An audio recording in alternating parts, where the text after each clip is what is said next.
चलिए, नमस्कार दोस्तों, मैं सुमन शर्मा एक बार फिर स्वागत करता हूं आपका रॉयल इंस्टीट्यूट के। कितनी बात करते हो रहे तुम यार। मुझे एक बात बताओ, जैसे हम जैव उर्वरक पढ़ रहे थे, जैव उर्वरक का एक और नाम क्या है बेटा? बायो इनोकुलेंट या बायो कल्चर। क्या नाम है बेटा? बायो इनोकुलेंट या बायो कल्चर, है ना। जब सूक्ष्म जीवों का प्रयोग पौधों को पोषक तत्वों की उपलब्धता बढ़ाने के लिए किया जाता है, तब इसको हम क्या कहते हैं? जैव उर्वरक, है ना। ये प्राकृतिक रूप से पाए जाने वाले सूक्ष्म जीव है जो मृदा में पाए जाते हैं और वातावरणीय तत्वों को एक रूप से दूसरे रूप में परिवर्तित। ये सब लिखने का नहीं रहता है, सब समझ रहता है ना। फिर हमने देखा कि जैव उर्वरक दो प्रकार के होते हैं। एक जिनको ऑक्सीजन की आवश्यकता होती है वो होते हैं वायुजीवी, दूसरे जिनको ऑक्सीजन की आवश्यकता नहीं होती। जैसे क्लोस्ट्रीडियम अकेले ही नाम लिखा अपन ने, उसमें अवायुजीवी। वायुजीवी में भी अपन ने देखा सहजीवी, असहजीवी और एसोसिएटिव, है ना। सहजीवी वे जीव होते हैं जो आपस में परस्पर एक दूसरे पर निर्भर करते हैं। मतलब एक दूसरे को फायदा पहुंचाता है, दूसरा पहले को फायदा पहुंचाता है, और ऐसे मिलजुल कर जीवन गुजारने वाले जितने भी सूक्ष्म जीव क्या कहलाएंगे? सहजीवी। जैसे राइजोबियम दलहनी फसलों के साथ सहजीवन में रहता है, दलहनी फसलों की जड़ों में उसको आश्रय मिलता है, साथ ही साथ बाकी जो आवश्यक तत्व है वो भी उसको प्राप्त होते हैं। भोजन कहाँ से मिलता है? जड़ों से मिलता है ना। ऑक्सीजन कहाँ से मिलेगी? वहीं वातावरण वायुमंडली या हम कहेंगे मृदा वायु से। पानी कहाँ से मिलेगा? पौधे से प्राप्त कर लेता है ना। इसके बदले में वो जो कार्यक्रम करता है वातावरणीय N2 को NH3 या NH4 प्लस में बदलने का, इसी को हम कहते हैं नाइट्रोजन का स्थिरीकरण। वो नाइट्रोजन पौधे को मिल जाती है। तो दोनों एक दूसरे पर निर्भर कर रहे हैं। वैसे ही एजोला और बीजीए दोनों आपस में सहसंबंध में रहते हैं। एजोला की पत्तियों पर बीजीए ब्लू ग्रीन एल्गी की एनाबिना और नोस्टो प्रजातियां पाई जाती है ना। तो एजोला ने उनको क्या दे दिया? आश्रय दे दिया। बदले में बीजीए क्या करेगा? नाइट्रोजन का स्थिरीकरण। दूसरी तरफ हम देखें तो स्वतंत्र जीवी, स्वतंत्र जीवी में बहुत सारे नाम है ना। जैसे हम बात करें एजेटोबैक्टर, ये अदलहनी फसलों की जड़ों में पाया जाता है। और भी है, फ्रेंकिया है, बहुत सारे हैं। फिर अपन बात करेंगे फॉस्फोरस वाले, फिर अपन बात करेंगे पोटेशियम वाले, और ऐसे ही सल्फर और जिंक वाले। और ये छोटा सा ही चैप्टर है। चलो, तो अपन तक लिख चुके हैं राइजोबियम की विभिन्न प्रजातियां विभिन्न फसलों में प्रयोग की जाती है, वहां तक पहुंच गए हम लोग। अब देखो, ये जो राइजोबियम है,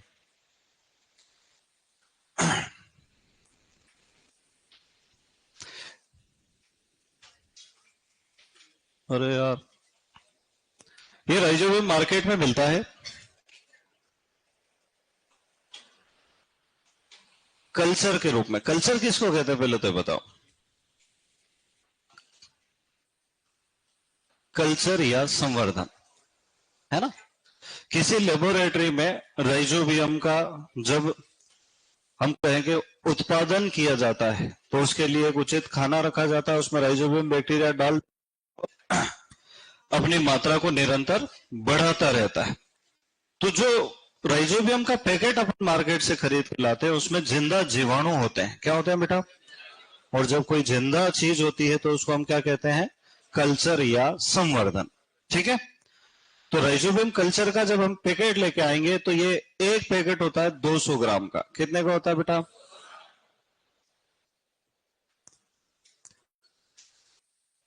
इस एक पैकेट से हम 10 किलो बीजों का बीजोपचार कर सकते हैं। कितने कर सकते हैं बेटा? एक पैकेट से 10 किलो बीज उपचार कर सकते हैं। तो मुझे एक बात बताओ कि इसकी दर क्या रहेगी? 20 ग्राम प्रति किलो बीज। क्लियर है मामला?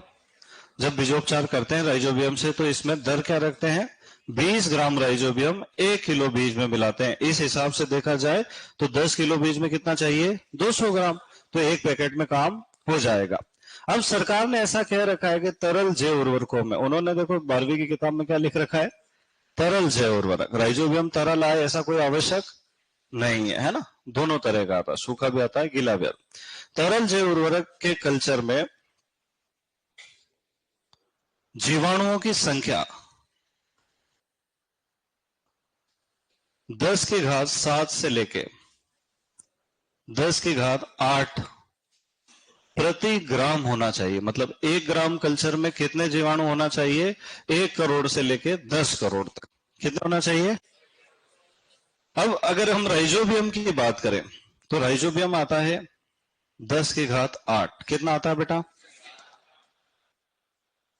और अगर एजेटोबैक्टर की बात करें तो यह आता है 10 की घात 7।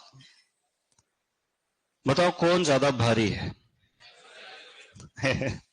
1 ग्राम में 10 करोड़ करोड़ राइजोबियम आते हैं और 1 करोड़ एजेटोबैक्टर आते हैं। अब बताओ कौन भारी है?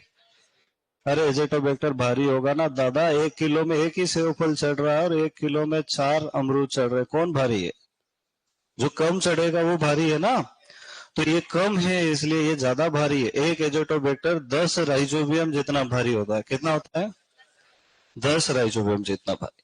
तो तरल जैव उर्वरक में राइजोबियम की संख्या कितनी होना चाहिए बेटा? 10 की घात 8 प्रति ग्राम। और एजेटोबैक्टर की कितनी होना चाहिए?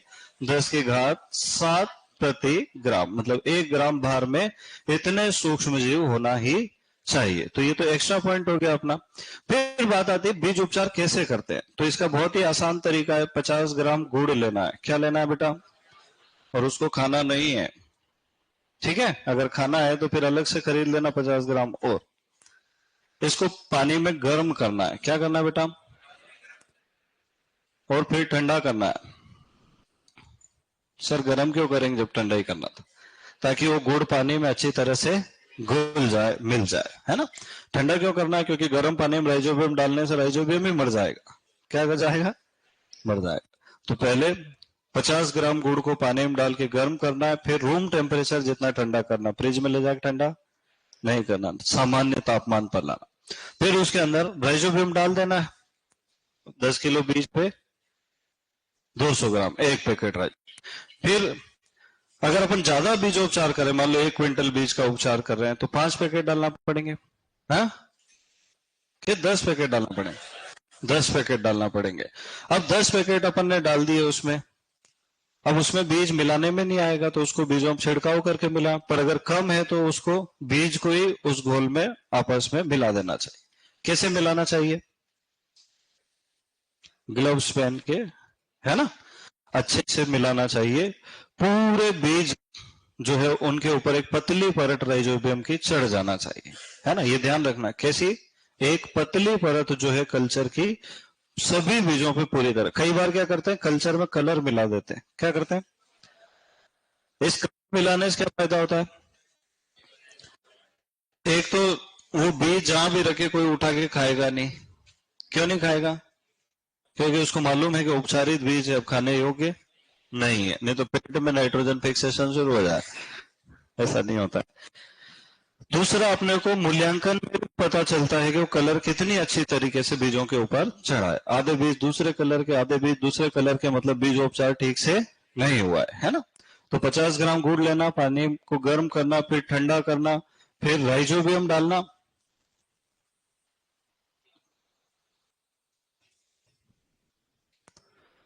फिर बीज पर कल्चर की एक पतली परत बनाना। फिर क्या करेंगे? खा जाएंगे? हाँ, छाव में सुखाना। कहां सुखाना बेटा? छाव में क्यों सुखाएंगे? क्योंकि धूप से राइजोबियम मर जाता है, इसलिए छाव में सुखाना है। और एक ही दिन में सेम डे बुआई कर देना है।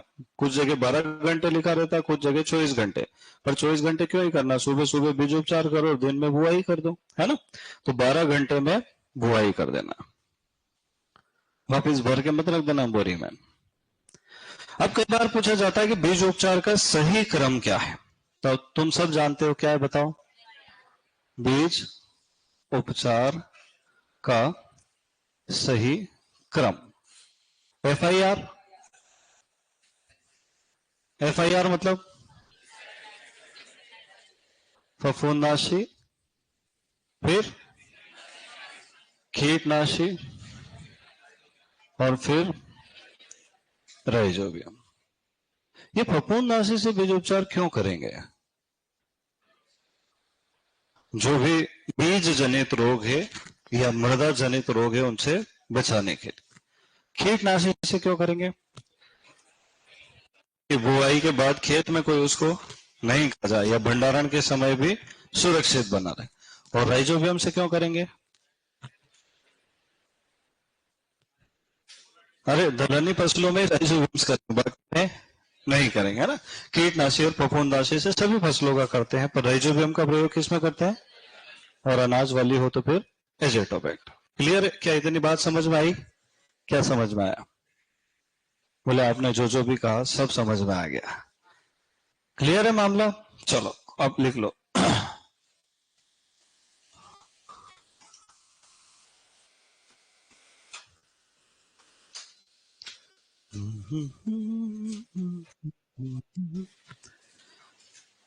अरे यार,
लिख लिया?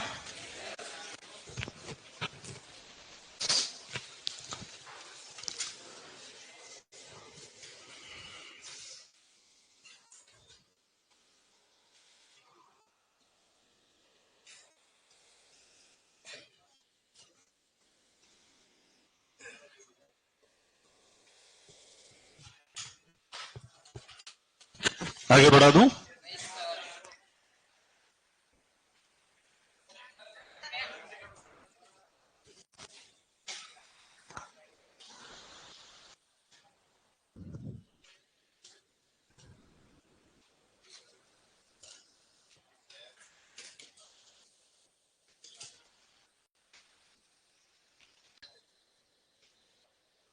लिख लिया?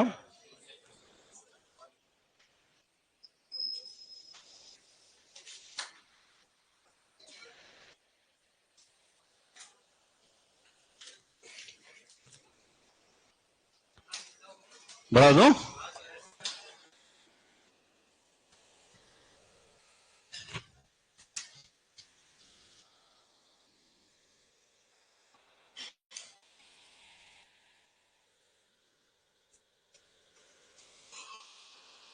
हाँ सर, पीछे करूं? तुम पहले डिसाइड तो करो यार सब मिलके। हाँ,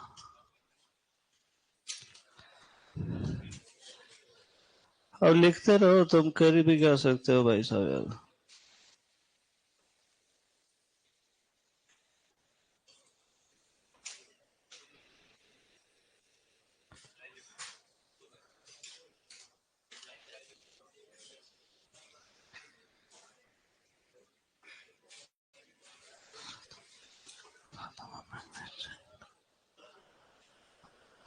लिख लिया?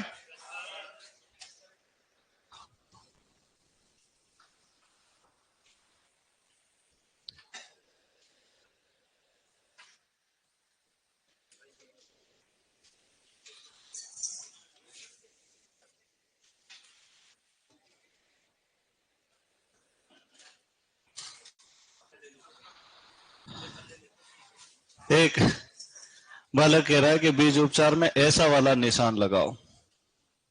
ये निशान छोटा है बड़ा है वाला होता है ना? ठीक है, तो छोटा बड़ा नहीं है, इसके बाद ये और इसके बाद वो, इसलिए एरो लगा रखे मैंने। ठीक है, चल चले आगे। अब लिखो नील हरित शैवाल या बीजीए। बीजीए तो पढ़ा होगा तुमने पहले कभी। नील हरित शैवाल, इसको कहते हैं ब्लू ग्रीन एल्गी। आपको एक चीज याद रखना है कि जो नील हरित शैवाल होती है इसको साइनो बैक्टीरिया के नाम से भी जानते हैं।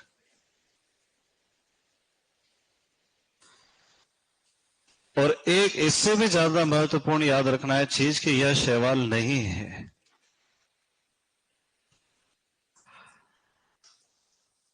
प्रश्न आता है निम्न में से कौन शैवाल नहीं है? नील हरित शैवाल शैवाल ही नहीं है। इसका मतलब एक जिन्होंने नाम रखा उन्होंने इसको शैवाल समझा क्योंकि इसके कुछ गुण शैवाल जैसे थे, है ना? चले आगे। तो ये जो नील हरित शैवाल है वास्तव में क्या है? ये एक विशेष प्रकार के बैक्टीरिया है जिनको हम क्या कहते हैं बेटा? Cyanobacteria. क्या कहते हैं? Cyanobacteria. क्यों?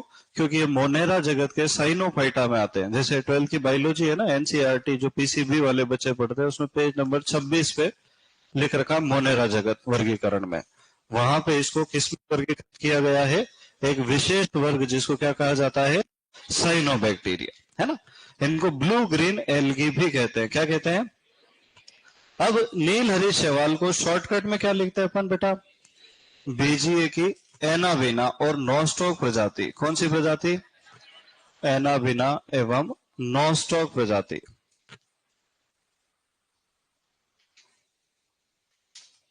एजोला के साथ, किसके साथ बेटा?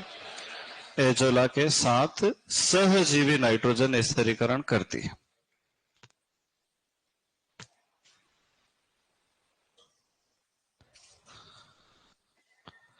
अच्छा, मान लो अपन बीजीए का प्रयोग करें तो कितनी नाइट्रोजन अपने को मिलेगी?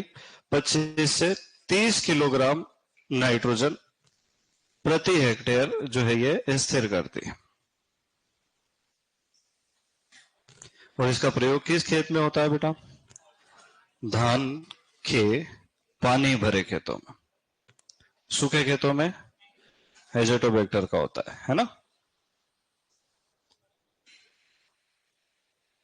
तो प्रश्न आता है कि एनाबिना और नोस्टो किसकी प्रजातियां हैं? नीलहरी शैवाल या साइनोबैक्टीरिया। क्लियर है मामला? चलो लिख लो, इतना ही है इसमें।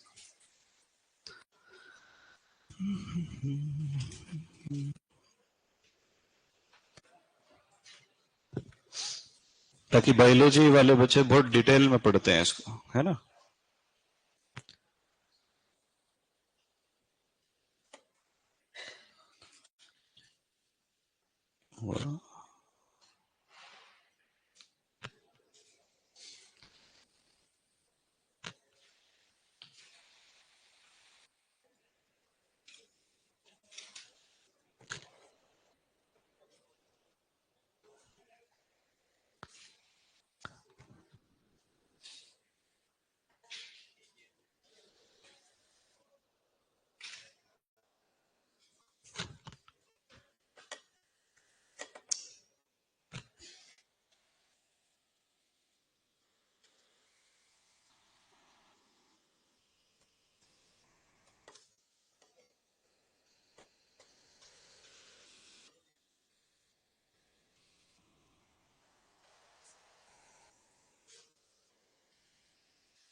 हम्म।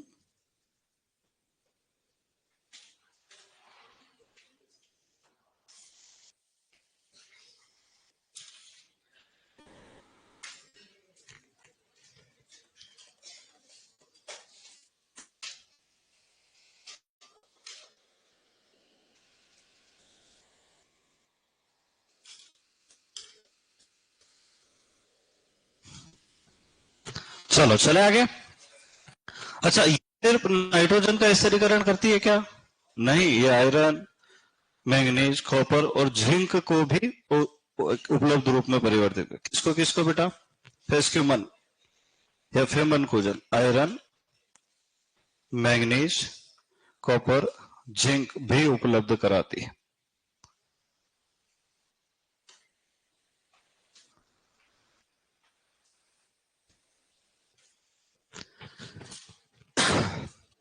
आपके 12th की बुक में एक जगह तो लिख रखा है कि एजोस्पेरिलियम और एजोला सहजीवी है।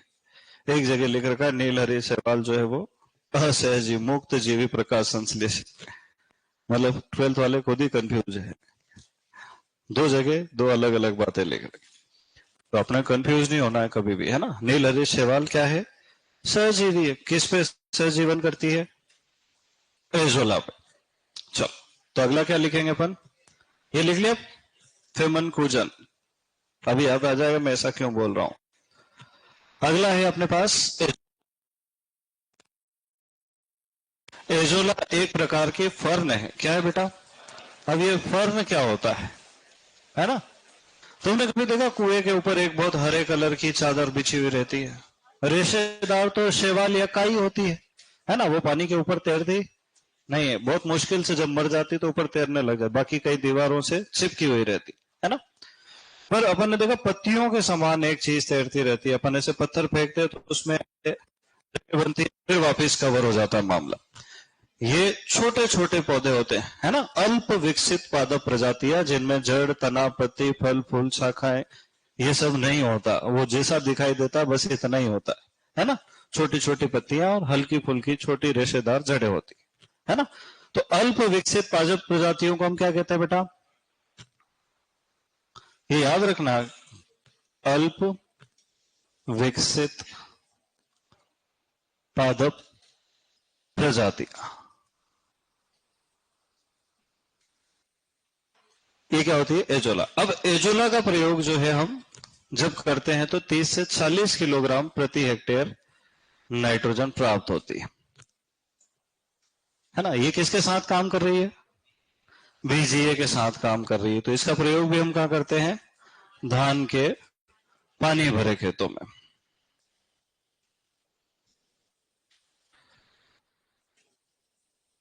अब जब धान के पानी भरे खेतों में हम एजोला का प्रयोग करते हैं, पर हम क्या देखते हैं कि भारत में एजोला की जो प्रजाति पाई जाती है उसका नाम क्या है? Azolla pinnata. क्या नाम है बेटा? ये प्रजाति पाई जाती है। पर ये अच्छी है क्या? नहीं है। यह बहुत कम नाइट्रोजन स्थिरीकरण कर सकती है। फिर हम अमेरिका से लेके आए। कौन सी लेके आए? एजोला। वहां अमेरिका में एक जगह है जिसका नाम है कैरोलिना। क्या नाम है? हाँ, पर अपने इसमें लिखा कैरोलियाना। बात एक ही है ना, कैरोलाइना ही है वो। तो एक तो क्या लेके आए? कैरोलाइना से, कैरोलाइना। और दूसरे बड़े पत्तियों वाली एजोला जिसका नाम है एजोला मैक्रोफिल्ला। मैक्रो मतलब बड़ा, फिल्ला मतलब पत्तियां।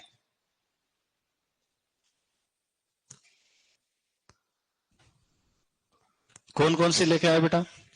एजोला कैरोलियाना और एजोला मैक्रोफिल्ला, जो अधिक नाइट्रोजन स्थिरीकरण करती है। कहां से लेके आए हम? अमेरिका से लाए। जो व्यवसायिक रूप से प्रयोग होती है। इसका मतलब क्या है? जिस चीज की भी खरीदी बिक्री की जाती है उसी को क्या कहते हैं अपन? इसको खरीदे बेचेंगे क्या? नहीं, ये तो प्राकृतिक रूप से तालाबों में कुओं में पाई जाती, पर ये अपने काम की है ना। तो व्यवसायिक उपयोग किसका होता है?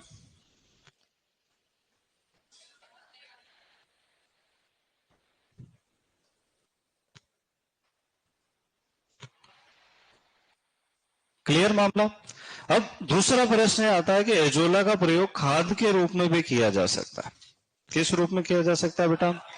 एजोला का प्रयोग खाद के रूप में भी किया जा सकता है। ये कैसे करेंगे अपन? है, जैसे मान लो वो जो हलवाई जिसमें वो बनाता है ना मिठाई, देखी तुमने ट्रे? नहीं देखी? अरे जिसमें वो चक्की जमाते हैं वो ट्रे देखी, एल्यूमिनियम की बड़ी, ऐसे लोहे की या स्टील की ट्रे ले लेंगे, उसमें पानी डाल देंगे, थोड़ा सा एनपीके मतलब urea super phosphate ammonium sulphate 100-150-50 ग्राम उसमें डाल देंगे। फिर उसके अंदर एजोला छोड़ देंगे। अपन क्या देखते हैं कि 2 से 4 सप्ताह बाद उसकी ऐसी मोटी परत बन जाती है और वो ढेर लगा देते हैं, उसको सड़ा लेते हैं। अब वो क्या बन गई? खाद बन गई। अब इसको खेत में खाद के रूप में मतलब जिंदा एजोला धान के खेत में छोड़ दी तो वो क्या है? जैव उर्वरक के रूप में एना बिना नॉस्ट्रॉक के साथ काम करे। इसी को हमने सड़ा के क्या बना लिया? अब इसको डालेंगे तो मृदा में कार्बनिक पदार्थ भी मिलेगा और नाइट्रोजन भी मिलेगा। तो एजोला का प्रयोग खाद के रूप में भी किया जा सकता है। किस खेत में करते हैं? हमेशा धान के रूप में। कई बार ये प्रश्न आता है कि इनमें में से किसका प्रयोग खाद के रूप में किया जाता है? जो राइजोबियम, एसिटोबैक्टर, जेटोबैक्टर, एजोला। अपन सोचते हैं चारों जैव उर्वरक के खाद किसको लिखेंगे, तो इसका प्रयोग खाद के रूप में भी किया जाता है। क्लियर है मामला? ये क्या प्रदान करता है? अगर खाद के रूप में प्रयोग करेंगे तो कार्बनिक पदार्थ। क्या प्रदान करेगा? कार्बनिक पदार्थ। और साथ में क्या प्रदान करेगा? नाइट्रोजन प्रदान करता है। लिख लो।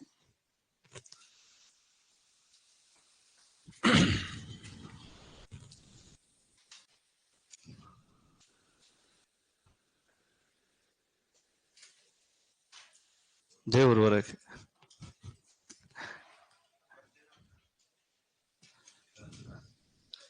खिला देते हैं, पर ध्यान से।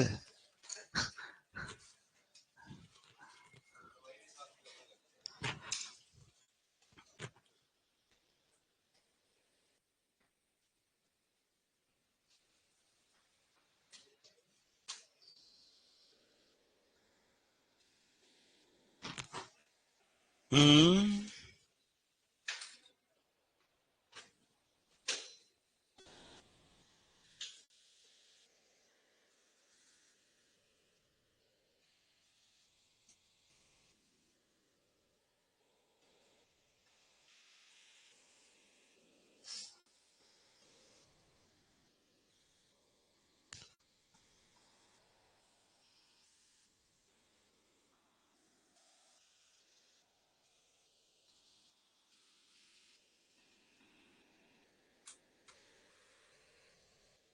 हम्म।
लिख लिया?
लिख लिया?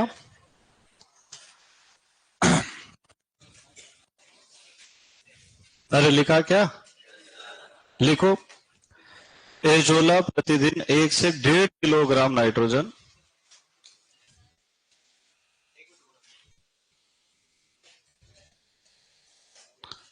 एजोला प्रतिदिन 1 से 1.5 किलोग्राम नाइट्रोजन स्थिर करती है।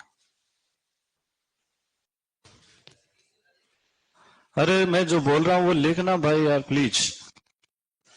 एजोला प्रतिदिन 1 से 1.5 किलोग्राम नाइट्रोजन स्थिर करती है। एक दिन में कितना करती है?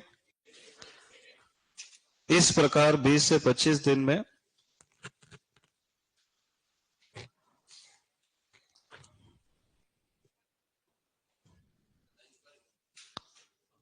एजोला प्रतिदिन 1 से 1.5 किलोग्राम नाइट्रोजन स्थिर करती है। इस प्रकार 20 से 25 दिन में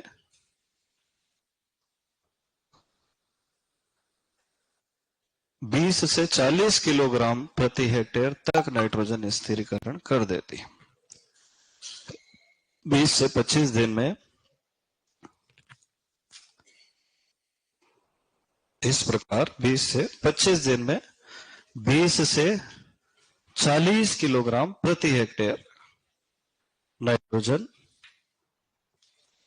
स्थिर कर देती। कोष्टक में लिखना 12th RBSE।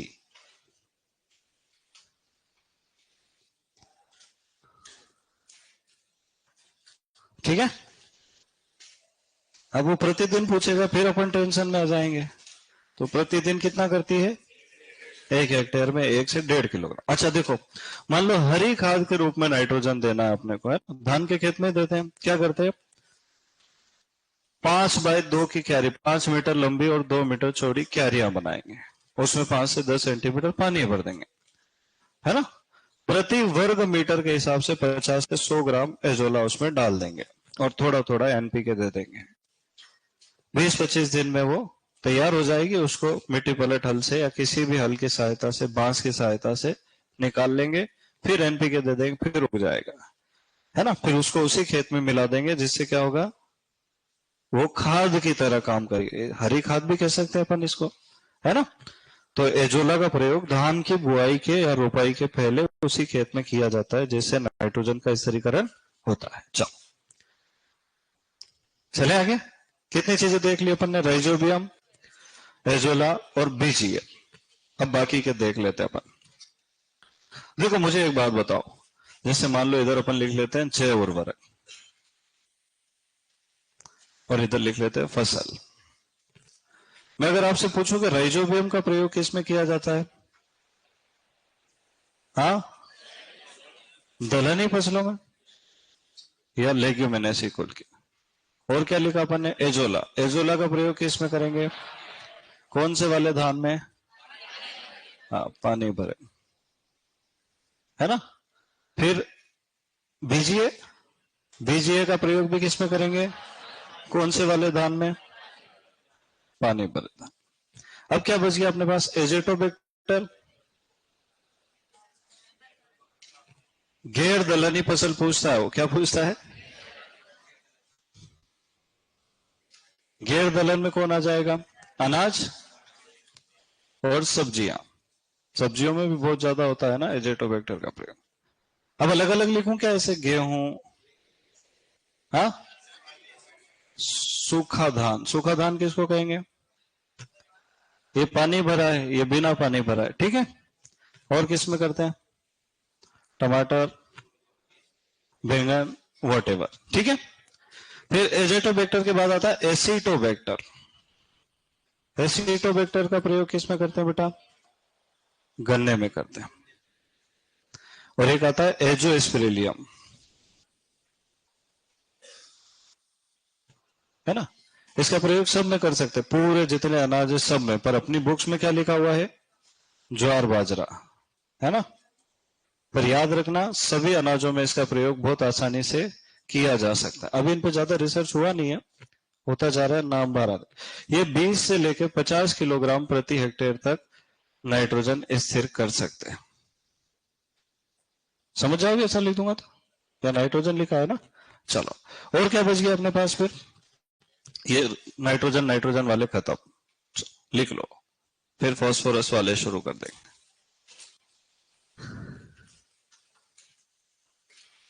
अपने दिमाग में जितना व्यवस्थित डेटा अपन सेट करेंगे ना, उतना ज्यादा याद करने में आसानी रहेगी।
चले आगे।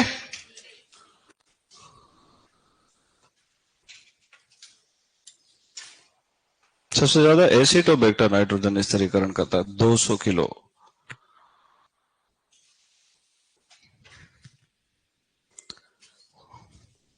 लिख दूं क्या? अभी याद कर लोगे तुम? आपका जो मन पड़े जो लिख दो। हम तो बस ये सोच रहे कोर्स कब खत्म होगा।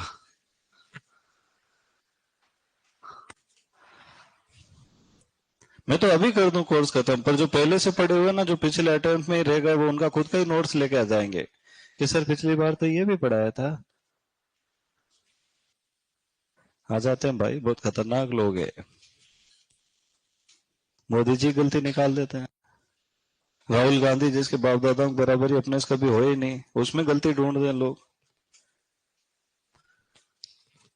जबकि कोई अच्छे स्कूल में पढ़ता है ना, उसको सिखाया जाता है कि नेवर जज एनीबडी। कोई अपने जीवन में क्या कर रहा है, अपने को उससे कोई लेना देना ही। वो खुद भी इतना ही समझदार, फिर भी कर रहा है उसकी मर्जी। तुलना नहीं करना है।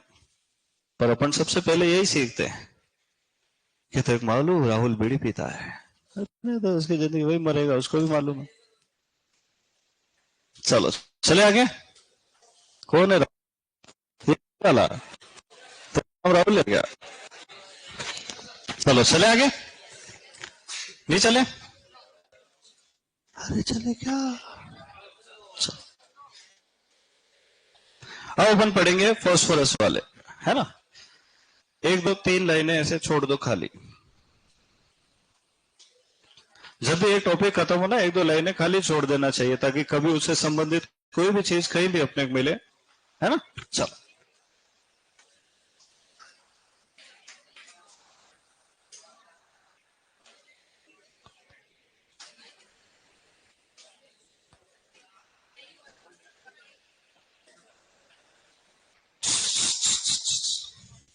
देखो फास्फोरस युक्त जो जैव उर्वरक है उनको हम दो भागों में बांटते हैं। एक को नाम देंगे घोलक और दूसरे को नाम देंगे अवशोषक। पहले को क्या नाम देंगे बेटा? फास्फोरस घोलक।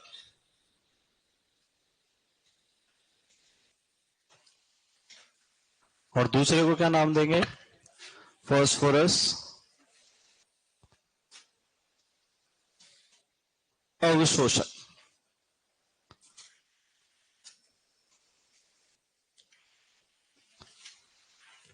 अब घोलक का क्या मतलब ये बताओ पहले।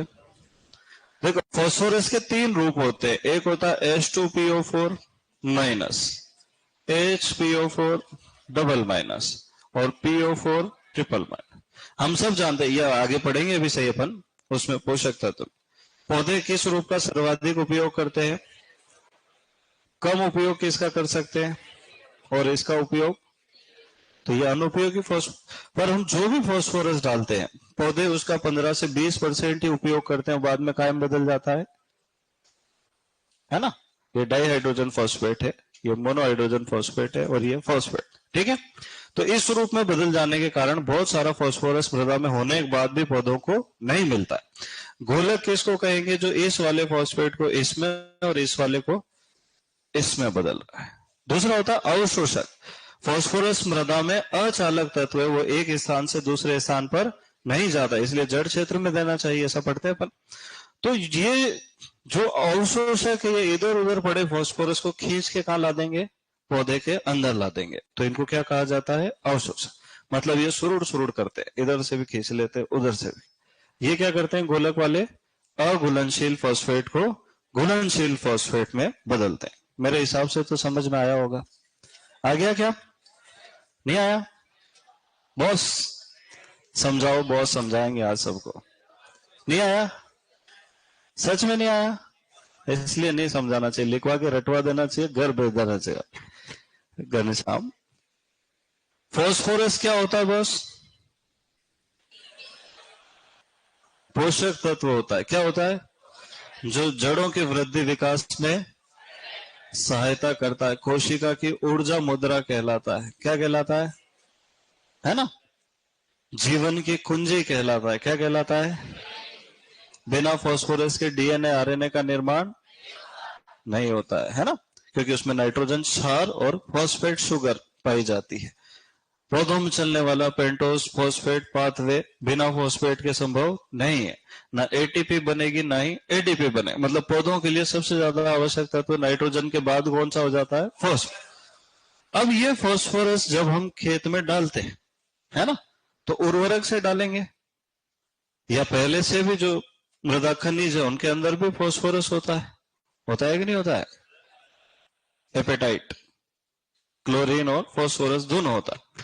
तो ये जो फास्फोरस है ये सामान्य रूप से मृदा में जब आयनिक अवस्था में आता है तो किस अवस्था में होता है? PO4 triple minus. और ये रूप पौधे अवशोषित, तो ये तो अनुपयोगी। पर कुछ सूक्ष्म जीव ऐसे होते हैं जो इसको काय में बदल देते हैं, पहले HPO4 में और फिर इसको ही H2PO4 में, और ये बन जाता है रबड़ी की तरह मीठा और स्वादिष्ट, जिसे पौधे कूद कूद के खाते हैं। तो पौधे किस रूप में ग्रहण करते हैं? और ये बदलने का काम जो भी सूक्ष्म जीव करते हैं वो क्या कहलाते हैं? अघुलनशील रूप से। क्लियर मामला? Very good. दूसरा, ये जो फास्फोरस है ये मिट्टी में एक जगह से दूसरी जगह, नाइट्रोजन तो दौड़ दौड़ के जाता है पर फास्फोरस स्थिर तत्व। अब कोई पौधा यहाँ है भाई इधर आ, और ये फास्फोरस यहाँ पड़ा है, ये यहां से आएगा क्या? ये पौधा आ जाएगा? नहीं आएगा। तो कुछ सूक्ष्म जीव ऐसे होते हैं, कुछ जीवाणु या कवक, वो इन दोनों को आपस में कनेक्ट कर देते हैं। कवक है उसने यहां से फास्फोरस, तो भाई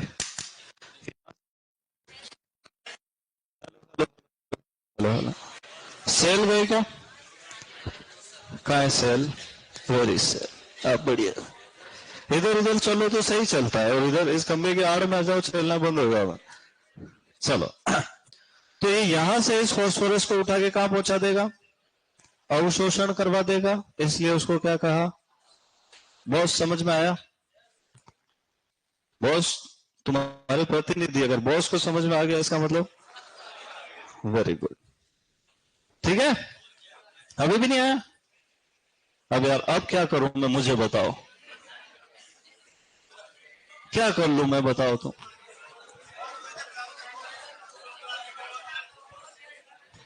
अच्छा तुम मुझे बताओ, दुनिया के किसी छोटे बच्चे को भी समझाऊंगा ना मैं, उसके भी आ जाएगा, पर तुमने कह दिया कि नहीं आया, इसका मतलब चलो बॉस को आ गया ना। चलो अब ये काम जीवाणु भी करते हैं, कवक भी करते हैं, एक्टिनोमाइसिटीज भी करते हैं, और भी बहुत सारे लोग करते हैं, है ना। तो इनको अपन अलग अलग नामों से जानते हैं। जैसे अगर मान लो मैं लिखूं PSB, क्या लिखूं?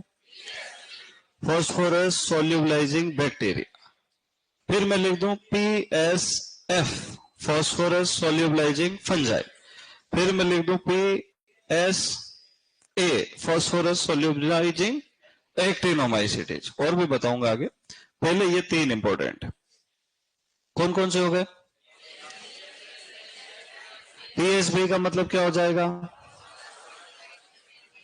फॉस्फोरस घोलक, घुलनशील बनाते हैं, इसलिए इनको क्या कह दिया अपन ने? तीनों जगह यही लिखना पड़ेगा। ये लो, ये क्या है? बैक्टीरिया। जीवाणु लिखूं बैक्टीरिया? बैक्टीरिया लिख देता हूं मैं। ये क्या है? फंजाई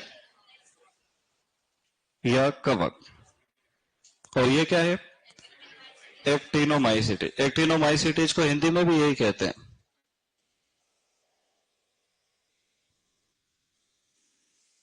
क्लियर है मामला? अब वो उदाहरण पूछता है, बताओ जीवाणु में कौन कौन से आएंगे? जीवाणु में आते हैं बेसिलस और सूडोमोनास। तो बेसिलस एक आता है बेसिलस मेगाथेरम, इसका पूरा नाम है बेसिलस मेगाथेरम वैरायटी फास्फाटिकम। फिर बेसिलस पॉलीमिक्सा। अरे क्या लिख रहा हूं मैं भैया, बेलिसस हो जाएगा तो। इतने बड़े नाम याद कर लोगे तुम? और सूडोमोनास स्ट्राइटा। पर बच्चे इतना याद नहीं करते, इसलिए खाली उनको क्या पढ़ा दिया जाता है कि बेसिलस और सूडोमोनास। इतना याद कर लोगे तो भी 50% काम तो हो ही जाएगा। जब ये याद हो जाए तो फिर ये ऑटोमेटिक याद आ जाता है ना। अब यहां पर आती है बात किसकी? कवक की। एस्परजिलस किसकी वैरायटी है? देखो याद रखना, जहां भी एस्परजिलस है, चाहे फ्लेवस हो, चाहे नाइगर हो, चाहे कहीं भी एस्परजिलस आएगा, वो क्या है? कवक है। तो एस्परजिलस कैंडिडस, कैंडिड्स पढ़ते हैं उसको, है ना। और एक पढ़ते हैं एस्परजिलस अवामोरी। तो एस्परजिलस भी याद रखेंगे तो भी काम हो जाएगा। और एक्टिनोमाइसिटीज में कौन आएगा? स्ट्रेप्टोमाइकस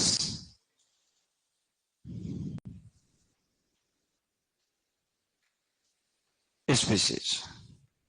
और एक और आता है जिसको हम कहते हैं बेसिडियोमाइसिस।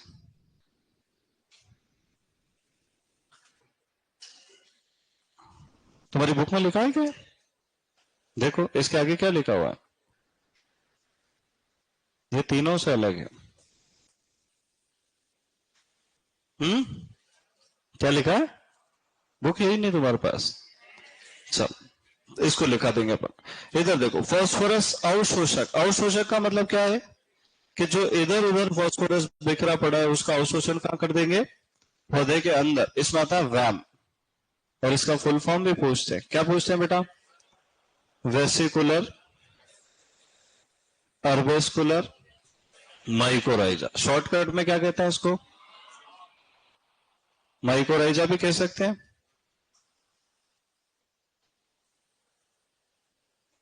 बेसिलस इधर, और एस्परजिलस, एस्परजिलस भी है। और वैम को क्या कहेंगे अपन? वाम। ये भी एक प्रकार की क्या है? कवक है ना? It is a long filamentous fungi, मतलब ये लंबे तंतुओं वाली कवक है। अब इसको डिटेल में अपन पढ़ेंगे आगे, अभी ये वाला चार्ट बनाना है। बोले आगे और कितना डिटेल में पढ़ोगे? मिला क्या कहते हैं? ये बेसिडियोमाइसिटेस नहीं मिला, ला मुझे दे।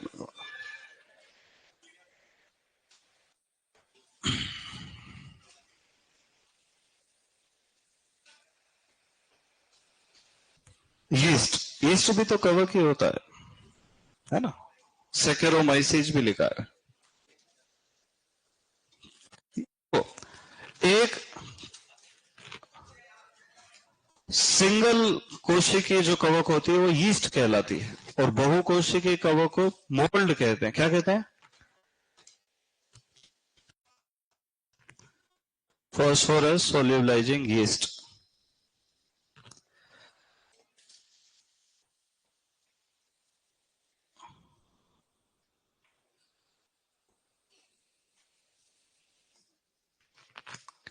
क्या लिखा था?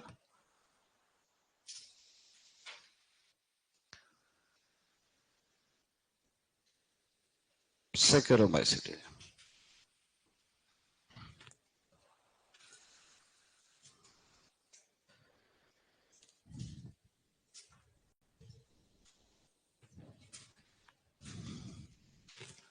इसमें भी और भी आती है, कवक भी है ना, गीगास्पोर।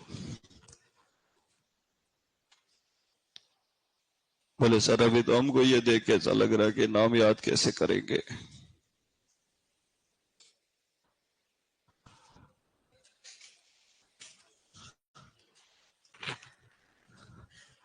बॉस ऑनलाइन में माहौल बनाओ, लोग पूछ रहे बॉस कौन है।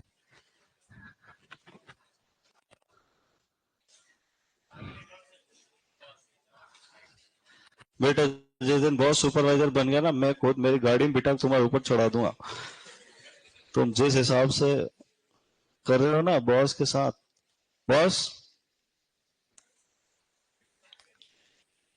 धो देगा दो चार को।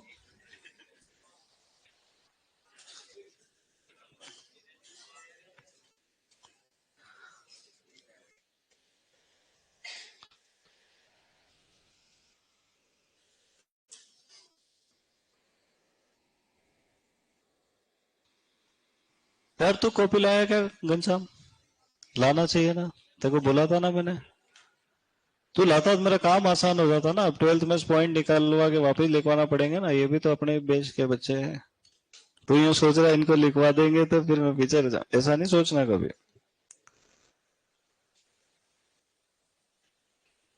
कब लाएगा बता?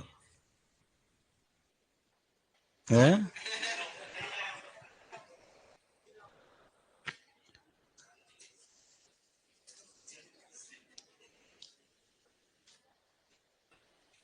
तुम बचपन से ऐसे हो, ट्रेनिंग वेनिंग ले रखी?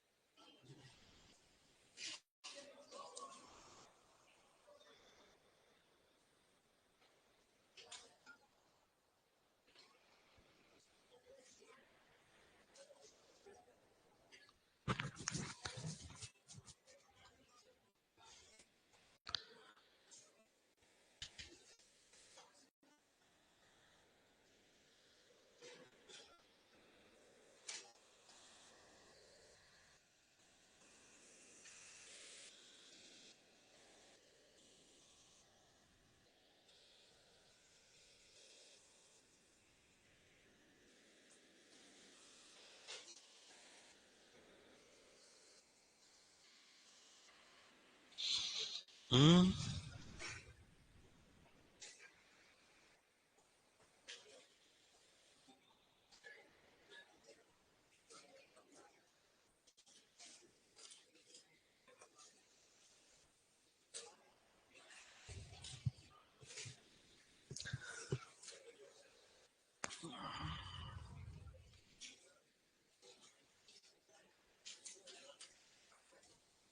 देख लिया?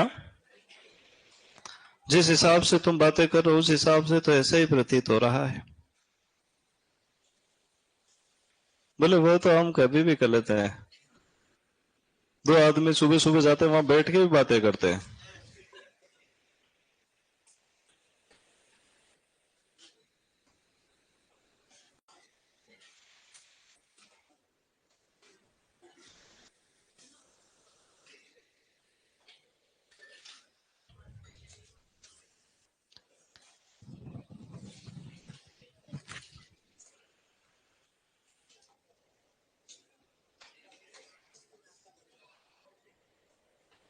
लिख लिया बेटा?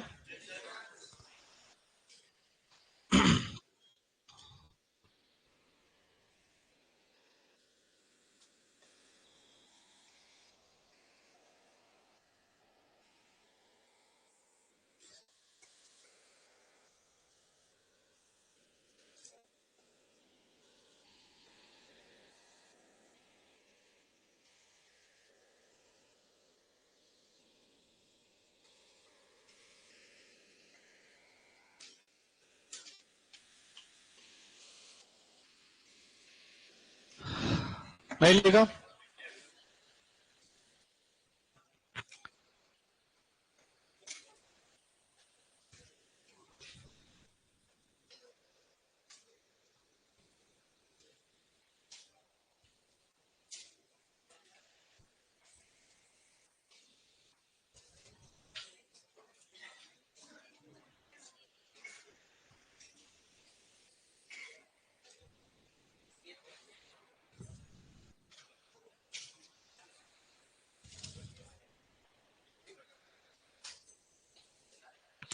ये कह रहा है किसी को लिखने में टाइम भी लगता है। बेटा इतना टाइम है ही नहीं अपने पास।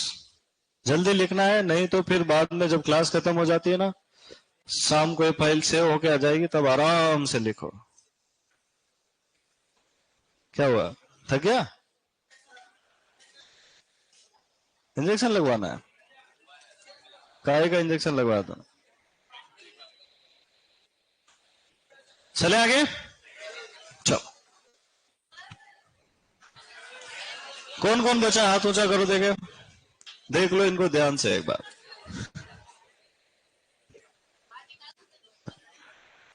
बात नहीं करना यार, याद करना है। इतने कठिन नाम है, इतना टाइम मिल रहा है, तुमने जल्दी लिख लिया, लोग लिख रहे, इतनी देर में याद कर लो। फिर मेरे से पूछोगे कि सर पढ़ना कैसे? तो क्या कैमरा लगवा के आएगा इसमें जैकेट में? क्या है ये?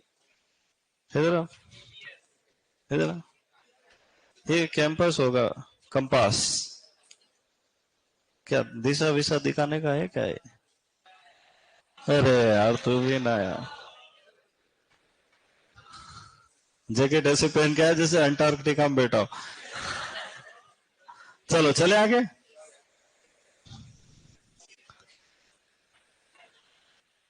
अब ये जो व्यायाम है इसमें से क्वेश्चंस आते हैं ना। अब इसका पूरा नाम बार बार लिखें क्या? लिखो, यह, मेरे साथ साथ ही लिखते जाओ, पादप जड़ों एवं कवक के मध्य सहजीवी संबंध है। कई बार है ना साहचर्य लिख देते हैं। क्या लिख देते हैं? कि पादप जड़ों एवं कवक का साहचर्य कहलाता। अपन इसी में डूब जाते हैं। साहचर्य मतलब साथ में चरते हैं।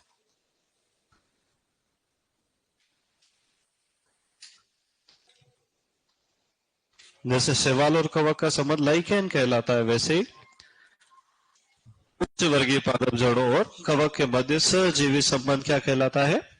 वैम कहलाता है। वैम एक लंबे तंतुओं वाली कवक है,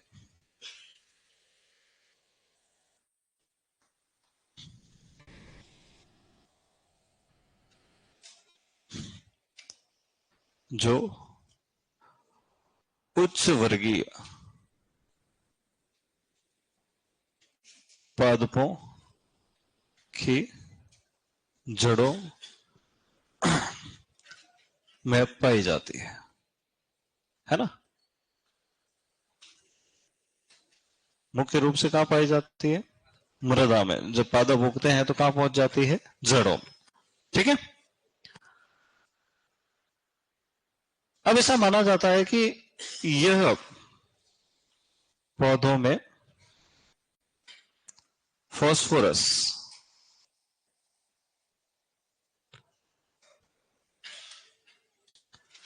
एवं जिंक का अवशोषण बढ़ाती है।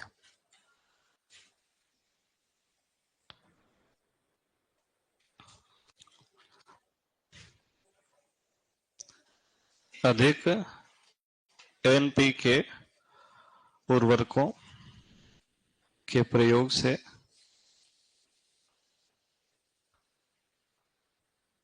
वह नष्ट होने लगती है।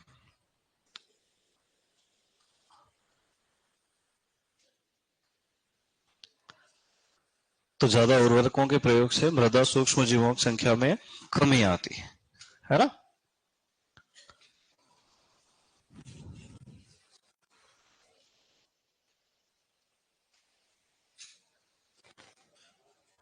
सर आपकी क्लास पता नहीं कौन से YouTube चैनल पर डेली है।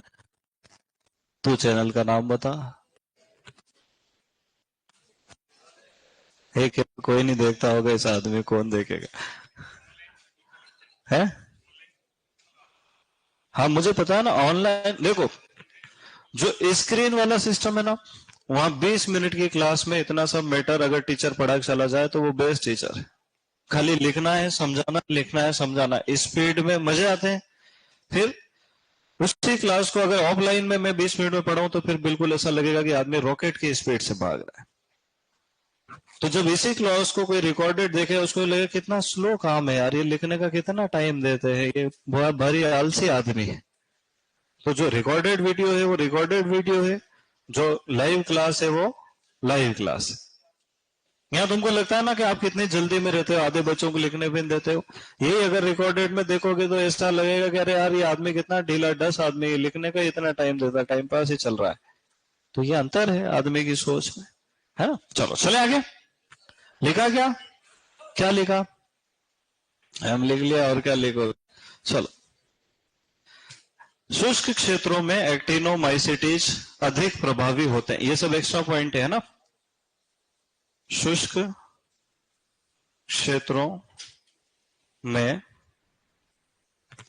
एक्टिनोमाइसिटीज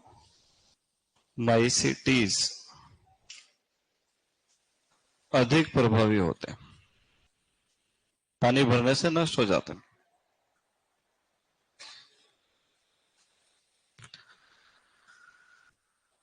और क्या रह गया यार? पीजीपीआर, पीजीपीआर लिखवा देता।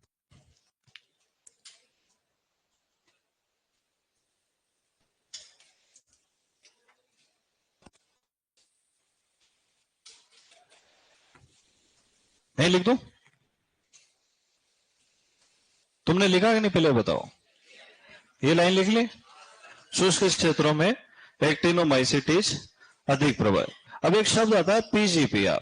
क्या शब्द है बेटा? अंग्रेजी में कहता है प्लांट ग्रोथ प्रोमोटिंग राइजोबैक्टीरिया। बोलो एक बार।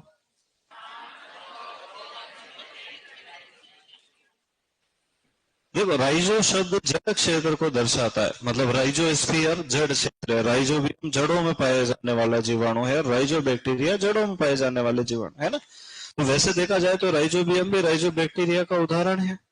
पर आपके 12th की किताब में लिखा है कि ऐसे जीवाणु जो पौधों के जड़ क्षेत्र में पाए जाते हैं और पौधों की वृद्धि को बढ़ाते हैं, उदाहरण सुडोमोनास।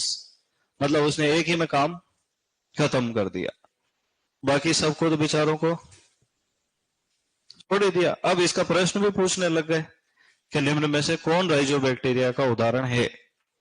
तो उत्तर क्या लगाना है? सुडोमोनास। क्यों लगाना है? क्योंकि 12वीं में वही लिखा है। वो ऑप्शन में राइजोबियम भी लिखेगा, एजेटोबैक्टर भी लिखेगा, एसिटोबैक्टर भी लिखेगा, सभी राइजोबैक्टीरिया प्लांट ग्रोथ प्रोमोटिंग है, पर फिर भी उत्तर क्या लगाना है? बस और क्या लिखो। पौधों के जड़ क्षेत्र में पाए जाने वाले, अरे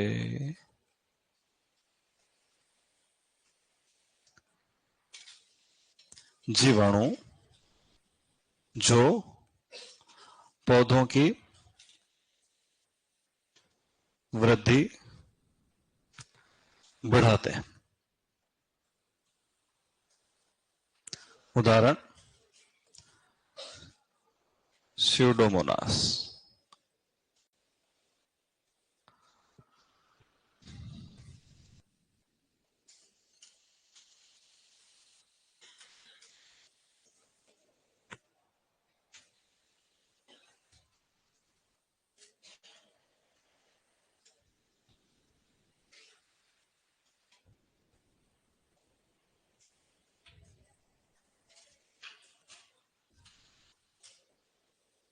ऐसा लिखा है क्या तुम्हारी किताब में?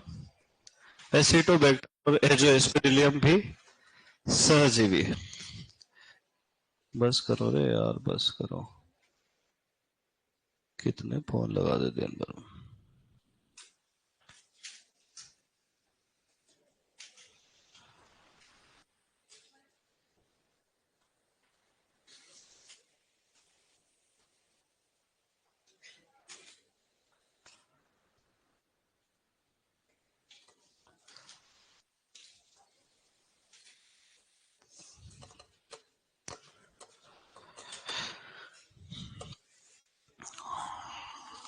चले आगे?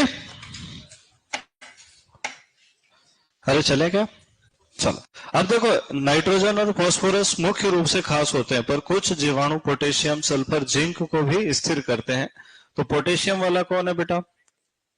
फेटूरिया ओरेंशिया। लिख लो, पोटेशियम घोलक जीवाणु।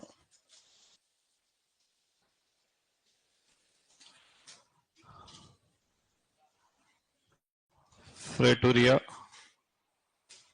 ओ रेंटिया। ये मेरे को ये अंग्रेजी समझ में ही नहीं है आज तक। इसका नाम है फ्रेटूरिया ओरेंशिया। अपने इसमें 12वीं किताब में ओरेंटिया कर दिया। तुम बताओ, शिया होता है टिया होता है अंग्रेजी में? फिर होता है एसएसबी। एसएसबी किसको कहते हैं बेटा? सल्फर सोल्यूबलाइजिंग बैक्टीरिया, सल्फर घोलक जीवाणु। कौन होता है? थायोबैसिलस, थायोक्सिडेंस।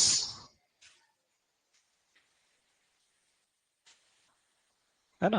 पर इन पे जब रिसर्च किया तो पता चला कि सल्फर के साथ साथ जिंक भी घोलता है ना?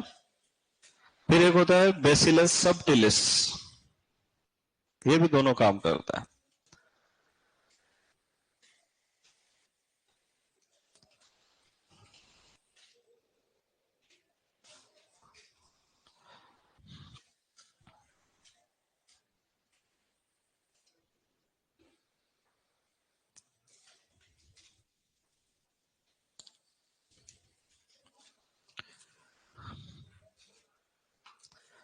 अब 12th की कुछ लाइनें लिखेंगे, 8-10, है ना?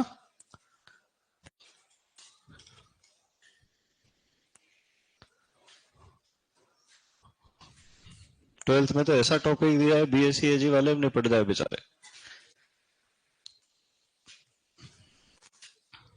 ये बहुत ज्यादा टेक्निकल नाम नहीं आ गए इसमें?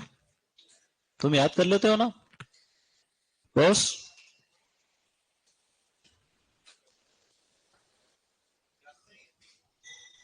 ये आ जाए, निम्न में से कौन सा सल्फर गोलक जीवाणु?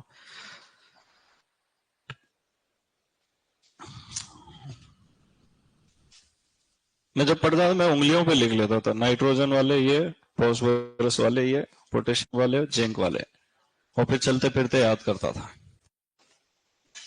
जब तक याद नहीं हो जाए तब तक सोना ही नहीं है। तुम तो मस्त सोते हो दाल बाटी खा के। जो भी होगा देखा जाए।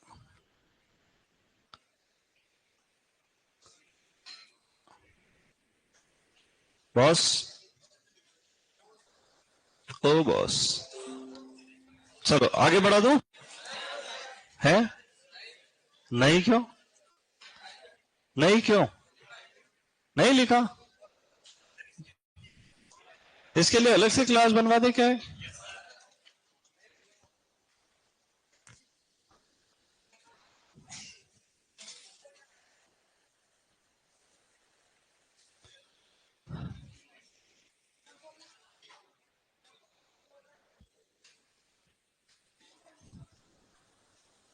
अपन ने जैव उर्वरकों के लाभ हानि नहीं लिखे हैं अभी।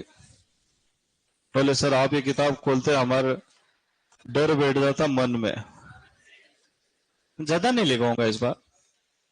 देखो मेरा लिखवाना भी जरूरी नहीं, तो तुम ही आओगे एक सर बताओ कहाँ है नोट्स में से क्वेश्चन। वो हमारे ऊपर प्रेशर है, अगर ऐसा प्रेशर हटा दो तो मैं इस नोट्स को आधा ही कर दूं कि इतना ही पढ़ लो काम हो जाएगा। पर तुमको सिलेक्शन थोड़ी क्वेश्चन चाहिए।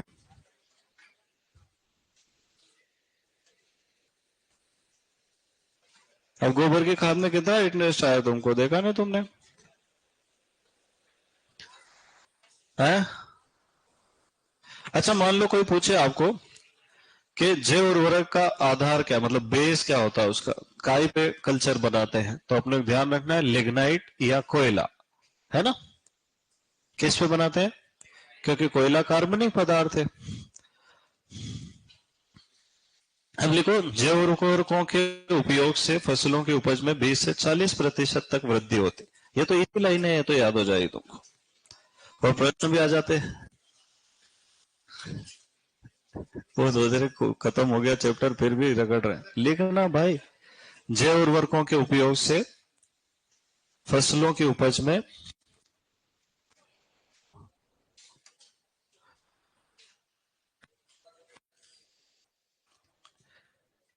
20 से 40% तक की वृद्धि होती।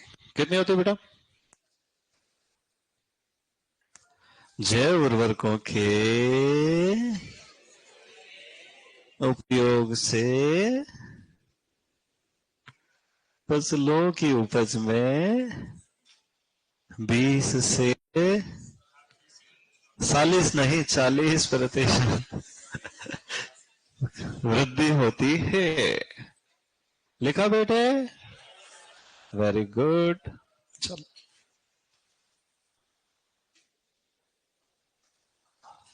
बायो इनोकुलेंट बायो कल्चर ये तो लिख लिया तुमने कि नहीं लिखा? ठीक। फिर देखो यहां सहजीवी में क्या लिख रखा है, देखो ध्यान से।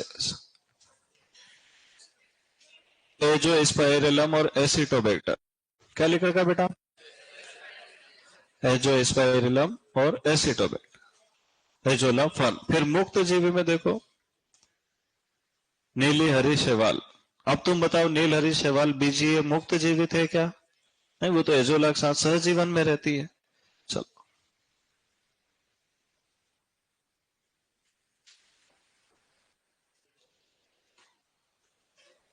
अब लिखो कंपोस्ट उत्प्रेरक, लिख पाओगे तुम?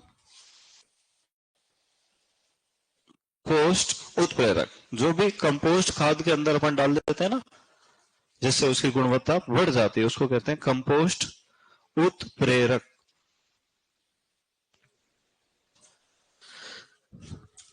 परिभाषा लिखोगे खाली उदाहरण?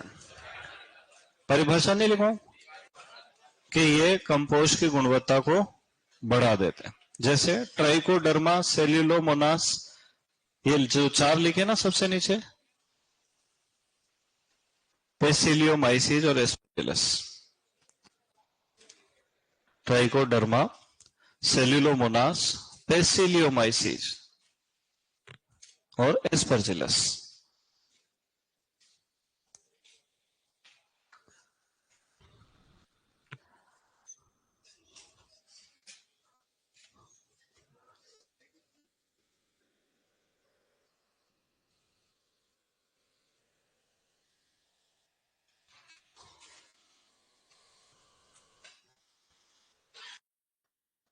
लिख लिया बेटा?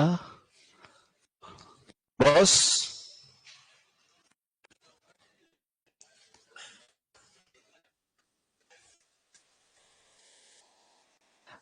बस बुरा तो नहीं मानते। उस दिन मैंने उसमें 11-12 बेस में एक से कह दिया कल से पूछूंगा, वो आया ही नहीं, उसके बुखार आ गया। फिर उसके रूम पार्टनर ने कहा सर आपने ऐसा कह दिया तो उसको बुखार आ गया। मैंने कहा अच्छा कल तेरे से पूछूंगा। दूसरे दिन उसको बुखार आ गया। इतने कमजोर हो गया तुम।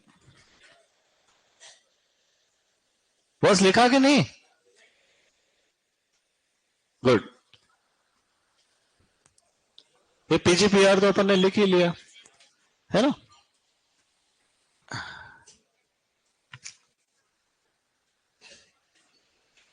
एक और लिख लो सल्फर गोलक में सेकेरोमाइंस स्पीसीज लिखो। सेकेरोमाइंस ये लिखा ना, सेकेरोमाइंस स्पीसीज एक सल्फर गोलक जीवाणु है। सेकेरोमाइंस काय में लिखे? कॉपी में। सेकेरोमाइंस एक सल्फर, ये लिखा सेकेरोमाइंस एक सल्फर गोलक सूक्ष्म जीव है। इसने कुछ नहीं बताया ये जीवाणु एक विषाणु। सेकेरोमाइंस एक सल्फर गोलक सूक्ष्म जीव। अरे ये कभी कभी उपरोक्त दोनों उपरोक्त तीनों में दिक्कत देते हैं ना। फिर अभी लिख देगा वो बेसिलस सबटिलिस सेकेरोमाइंस एक और दो दोनों। अब सेकेरोमाइंस पढ़ के मत जाओ, क्या लगा के आओगे? बेसिलस सबटिलिस तो सही की जगह उत्तर कैसा हो जाएगा? मैं ज्यादा जबरदस्ती पढ़ाना ही नहीं चाहता हूं, तुम चिंता ही मत करो।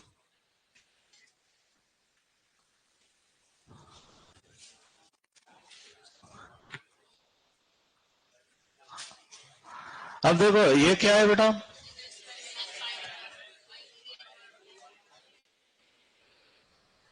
अब बताओ, उधर तो इसको क्या लिख दिया था? सहजीवी। और यहाँ क्या कह रहा है? तो अब इसको किस में काउंट करो तुम बताओ। मैं इस 12वीं से बहुत बाहर हूं भाई, इसलिए मैं सुपरवाइजर बनना भी नहीं चाहता। ऐसा आता ही नहीं है। एक ही किताब में दो चीजें दो जगह लिखी अलग अलग तरह से, तो फिर वो सामने वाला भी समझदार होगा कि नहीं? सर आ जाए तो क्या करेंगे? लगा देना सहजीवी, कैंसिल करवा देंगे, चिंता मत करो। अपना यही काम है। ये कंद वंद उपचार नहीं लिखवाऊंगा मैं। अब खाली तरल जैव उर्वरक देखेंगे अपन।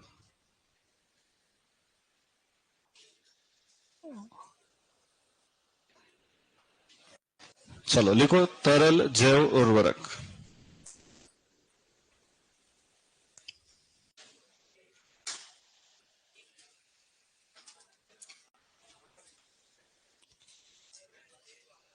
क्या लिखोगे बेटा? तरल जैव उर्वरक।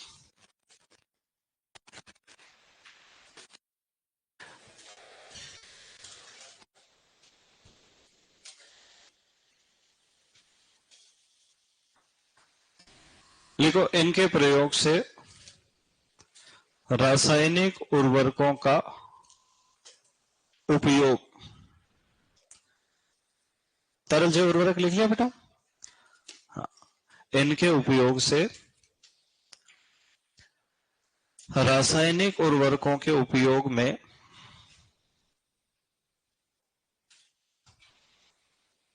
15 से 40% कमी आती है।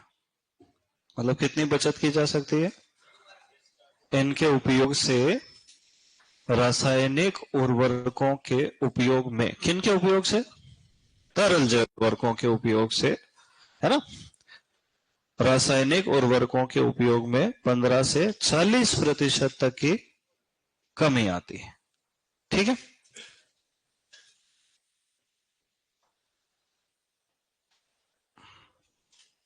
देखो इनका उपयोग 4 तरह से करते हैं। बीज उपचार कर सकते हैं, जड़ उपचार या पौधा उपचार कर सकते हैं, मिट्टी में मिला सकते हैं और बूंद बूंद सिंचाई के साथ भी दे सकते हैं। लिखो अगली लाइन में, लिखो तरल जैव उर्वरकों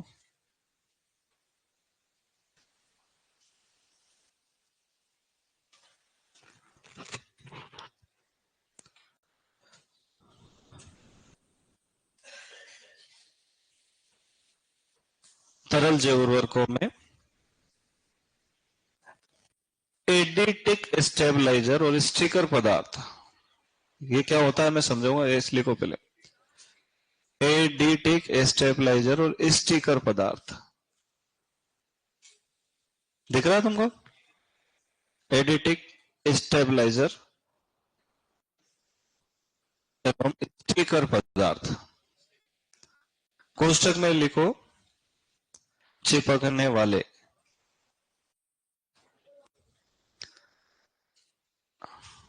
एडिटिक स्टेबलाइजर एवं स्टिकर पदार्थ, कोष्टक में लिखना है चिपकने वाले। देखो मान लो हमने कोई तरल जैव उर्वरक का छिड़काव करा और वो नीचे टपक गया, उसका काम ही खत्म हो गया। अपन क्या चाहते हो, पत्ते पे जहां गिरे वहीं चिपक जाए, अपने रूप को बनाए रखे। ऐसे पदार्थों को क्या कहा जाता है? स्टिकर पदार्थ। क्या कहा जाता है? हाँ, अब उसके उदाहरण लिखना है। Polyvinyl pyrrolidone, polyvinyl alcohol.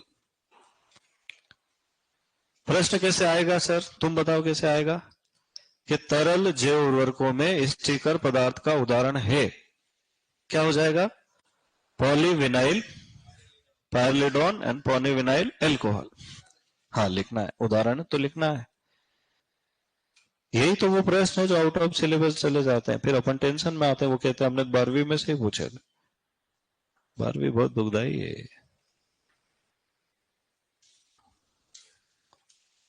पर ये अगर तुमने पढ़ लिया ना, तो तुमको दुनिया कोई ताकत सुपरवाइजर बनने से नहीं रोक सकती। तुम सोचो जब रिजल्ट आएगा तुम्हारी मेहनत फल दिखाएगी, फिर तुम 100-200 रुपए किलो मिठाई का डब्बा 250 ग्राम वाला लेके आओगे।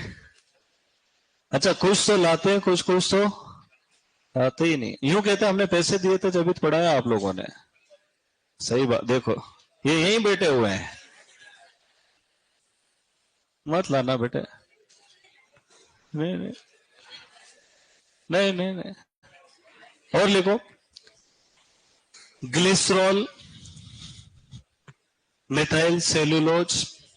हाँ इसी में दो तो उधर लिख लिया ना, अब बाकी के। हाँ ये उसी के उदाहरण है बेटा, आगे वाले है ना। Glycerol, methyl cellulose, sodium alginate और गोन, 6 पदार्थ है। Glycerol, methyl cellulose, sodium alginate. तुम्हारे 12th का काम ही खत्म कर रहा हूं मैं। तुम यहां से घर जाके फिर 12वीं किताब भी तो पढ़ते हो ना, नहीं पढ़ता?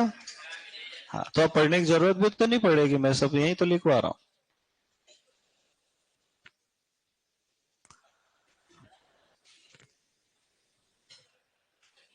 लिख लिया? Glycerol, methyl cellulose, sodium alginate और गोन, है ना। अभी पूछा जाता है कि तरल जैव उर्वरकों की संग्रहण क्षमता कितनी होती है? 1 से 2 वर्ष। ये लिख लेना, ये पूछा हुआ है ना।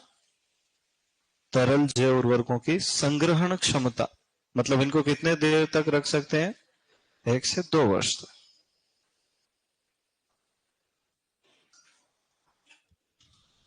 लिख लो, तरल जैव उर्वरकों की संग्रहण क्षमता कितनी होती है? 1 से 2 वर्ष।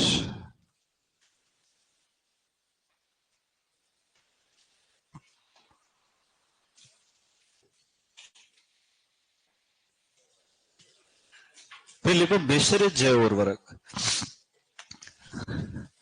बोले सर प्लीज मैं आप कर दो ना।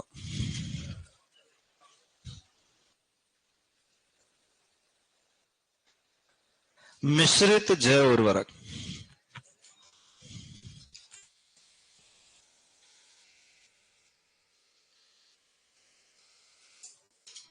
मिश्रित जैव उर्वरक का क्या मतलब होगा?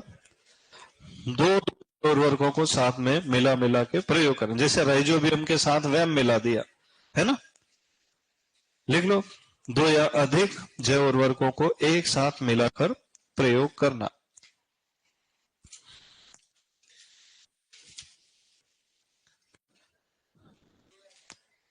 दो या अधिक जैव उर्वरकों को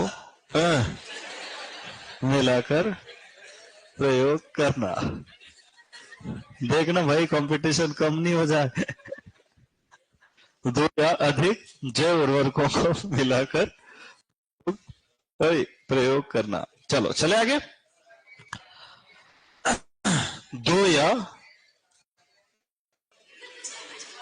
अधिक उर्वरकों को मिलाकर प्रयोग करना जिससे रासायनिक उर्वरकों की खपत में जिससे रासायनिक उर्वरकों की खपत में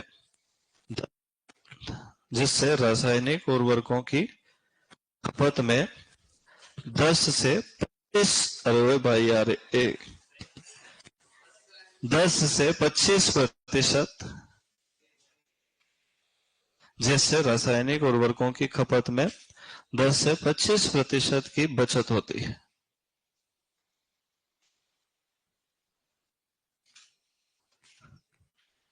बॉस ऑनलाइन में बहुत डिमांड है, क्या आ रहा है क्या स्टेज पे?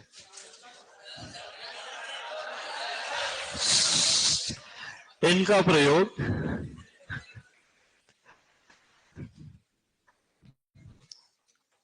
मिर्च, कपास, उड़द, सोयाबीन, अरहर। इनका प्रयोग मिर्च, कपास, सोयाबीन, उड़द, अरहर, 5 फसलें हैं। मिर्च, कपास, सोयाबीन, उड़द, अरहर। कुछ तो भी लिख दिया, किसी में भी कर सकते, क्या दिक्कत है तुम बताओ। मिर्च, कपास, सोयाबीन, उड़द, अरहर। और बोलो। मिर्च, कपास, सोयाबीन, अरहर, उड़द। ये लिखा, देख लो, मैच कर लो, मैच। 5 फसलें हैं, देखो।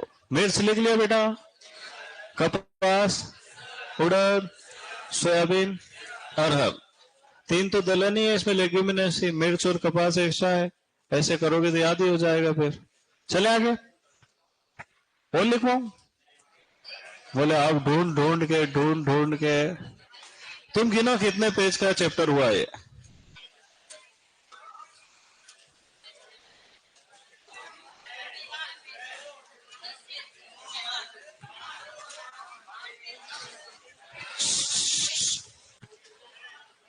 खामोश। चलो अब देखो, अरे राइजोबियम पढ़े ना तुमने? हमने पढ़े राइजोबियम 3 प्रकार के होते हैं। एजो राइजोबियम तने पर ग्रंथि बनाता है, सिनो राइजोबियम तेज वृद्धि वाला, और ब्रेडी राइजोबियम धीमे वृद्धि वाला है, जो मुख्य रूप से मूंगफली में पाए। 12वीं की किताब का कहना है कि ब्रेडी राइजोबियम सोयाबीन वाला है। इसके अलावा जो ब्रेडी राइजोबियम स्पीसीज लोबिया, कॉपी कर दिया इसको उन्होंने। ये लोबिया, मूंग, उड़द, चना, अरहर, मूंगफली में पाया जाता है। तो इसको अलग से लिखने का कोई मतलब निकल रहा है क्या? नहीं निकला। वेरी गुड, चैप्टर खत्म, खुश हो जाओ। हाँ, अब अगला चैप्टर कौन सा पढ़ेंगे?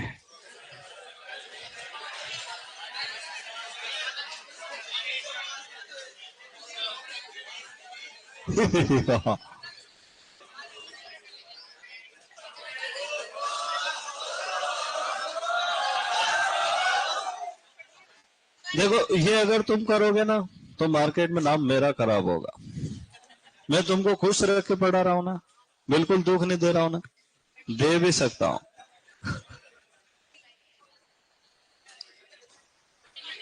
अरे रुक जाओ यार,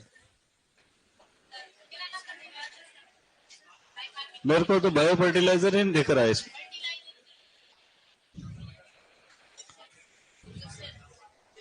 अब इसमें से थोड़े बहुत प्रश्न देख लेते हैं कि ओ भाई ओ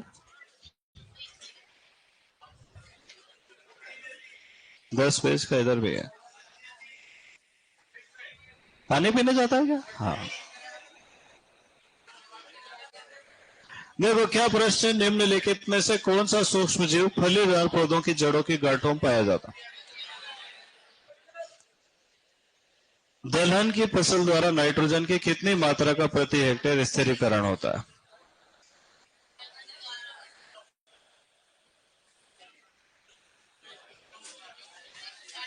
40 किलो। 40 से 50 ही उत्तर आता है ना, एवरेज। 80 किलो भी रखा है, 30, 40, 50। फिर आप उसमें और उर्वरक का प्रयोग करो तो 100 तक चला। दालों के संबंध में कौन सा कथन सही नहीं है?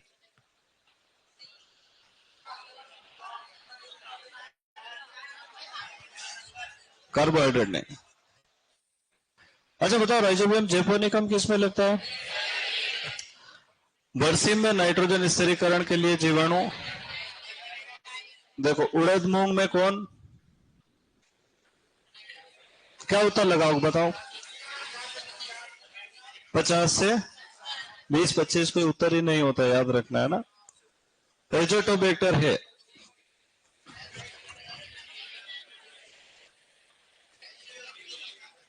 आप तुम्हारा नोट्स देखो फिर उत्तर बताओ।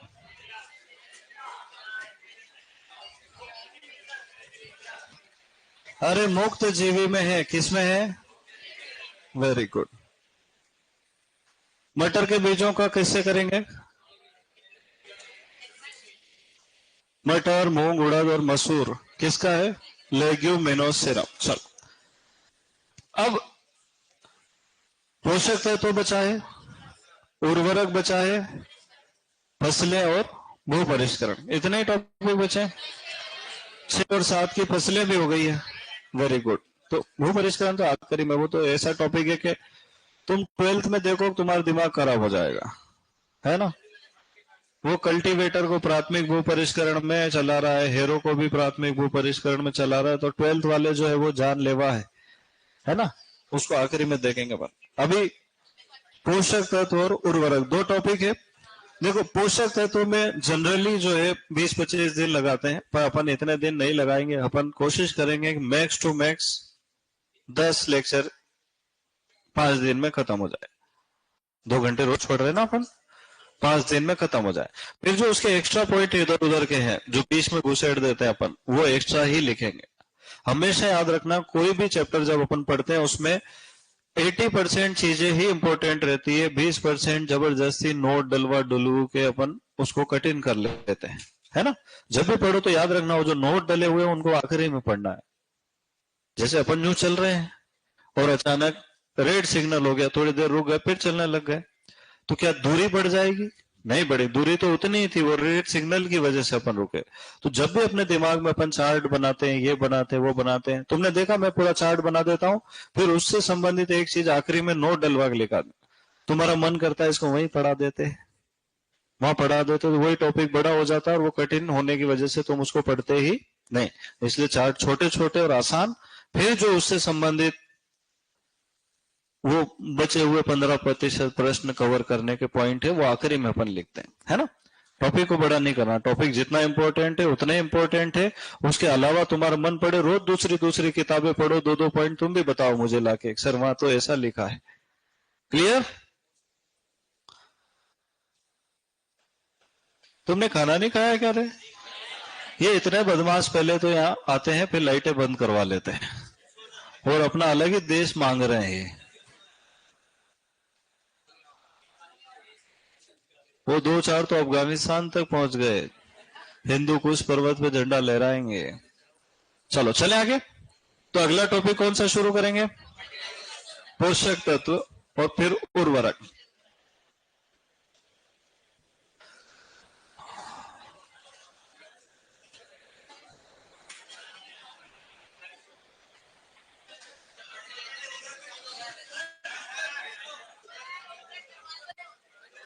क्या होगा? उर्वरक करा दो, ये पढ़ लिया क्या तुमने? फिर उर्वरक इसके पहले कैसे होगा? मुझे एक बात बताओ, उर्वरक कौन कौन पढ़ना चाह रहा है और क्यों पढ़ना चाह रहा है? सभी पढ़ना ही है ना? हाँ चलो। किसने किसने पोषक तत्व पढ़ लिया है? कहां पढ़ लिया?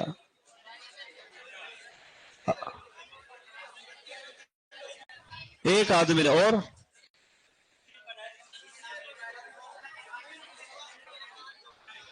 नहीं, मुझे ये तो बताओ कि उर्वरक क्यों पढ़ना है? तुम उर्वरक पढ़ के घर जाने वाले हो क्या? अगर जाने वाले पहले उर्वरक पढ़ा देता हूं मैं। पर सुनो मेरी बात, जब अपन पोषक तत्व पढ़ेंगे तब अपने को समझ में आएगा कि उर्वरक में नाइट्रेट क्यों लिखा है। नहीं,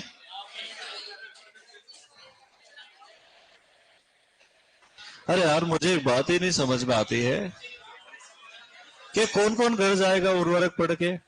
क्यों जाएगा घर? बेटे तेरे को सुपरवाइजर बनना है कि घर जाना है?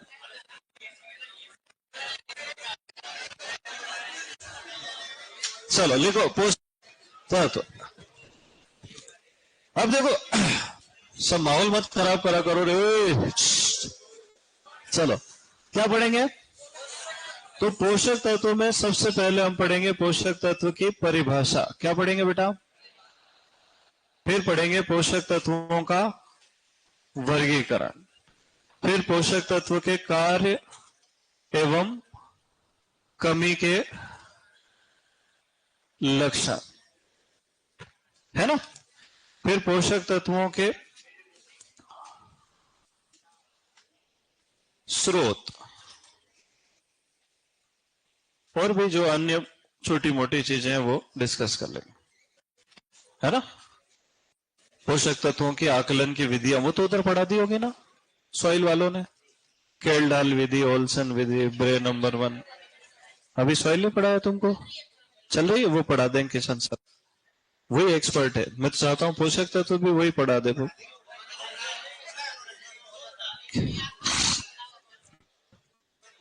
किसने बोला है? किस सर ने बोला है? एक मिनट,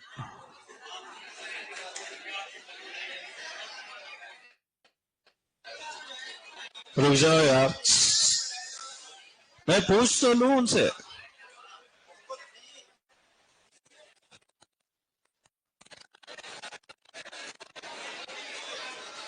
अगर तुम बात करो,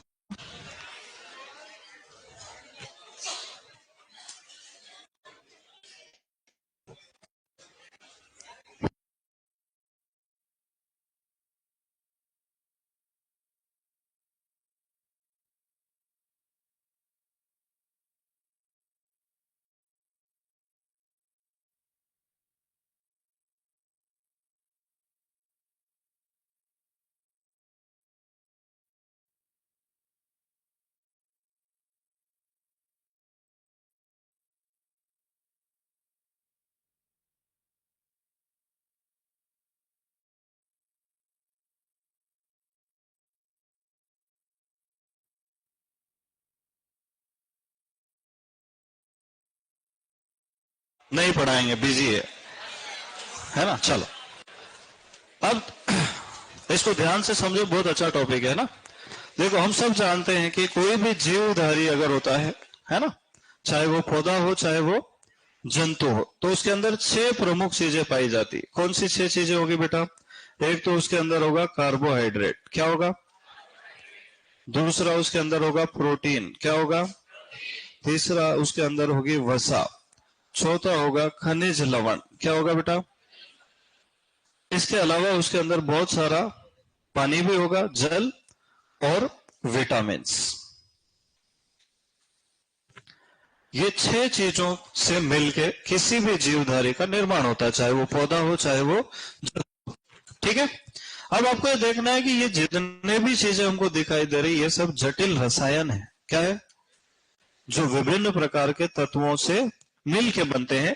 अगर इन सभी रसायनों को खोल के देखें तो एक पौधे में लगभग लगभग 80 से 90 तत्व हमको मिल जाएंगे। कितने मिल जाएंगे? पर ये 80 से 90 तत्वों को आवश्यक पोषक तत्वों में नहीं गिना गया है ना? आवश्यक पोषक तत्व कौन से हैं उनकी चर्चा अपन करेंगे। पर अपने लिए यह ध्यान रखना है कि किसी पौधे के अंदर कुल पोषक तत्वों की संख्या कितनी हो सकती है? 80 से 90। पर एक दो की कमी होने से पौधा मरता वरता नहीं है ना? तो ऐसे तत्व जिनकी कमी से पौधा अपना जीवन चक्र ही पूरा नहीं कर पाता, उनको हम क्या कहते हैं? आवश्यक पोषक तत्व। तो पहले अपन पोषक तत्व की परिभाषा लिखेंगे, बाद में फिर अपन आवश्यक पोषक तत्व समझेंगे। तो पहले लिखो परिभाषा।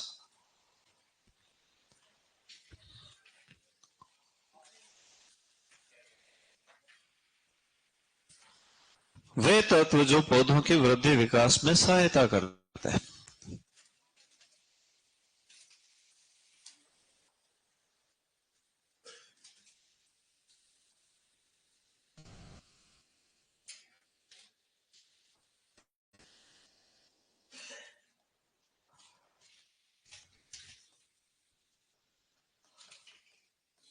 क्या कहलाते हैं? पोषक तत्व कहलाते हैं।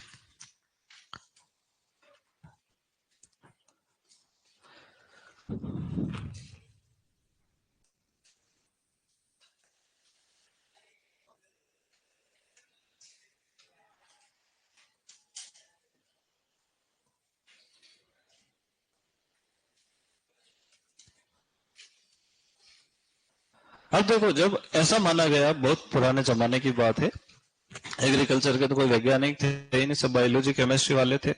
तो ऐसे कुछ वैज्ञानिकों ने अलग अलग प्रकार के पोषक तत्वों के घोल तैयार किए, जिनमें से प्रमुख वैज्ञानिकों का नाम था हेबरलैंड, है ना।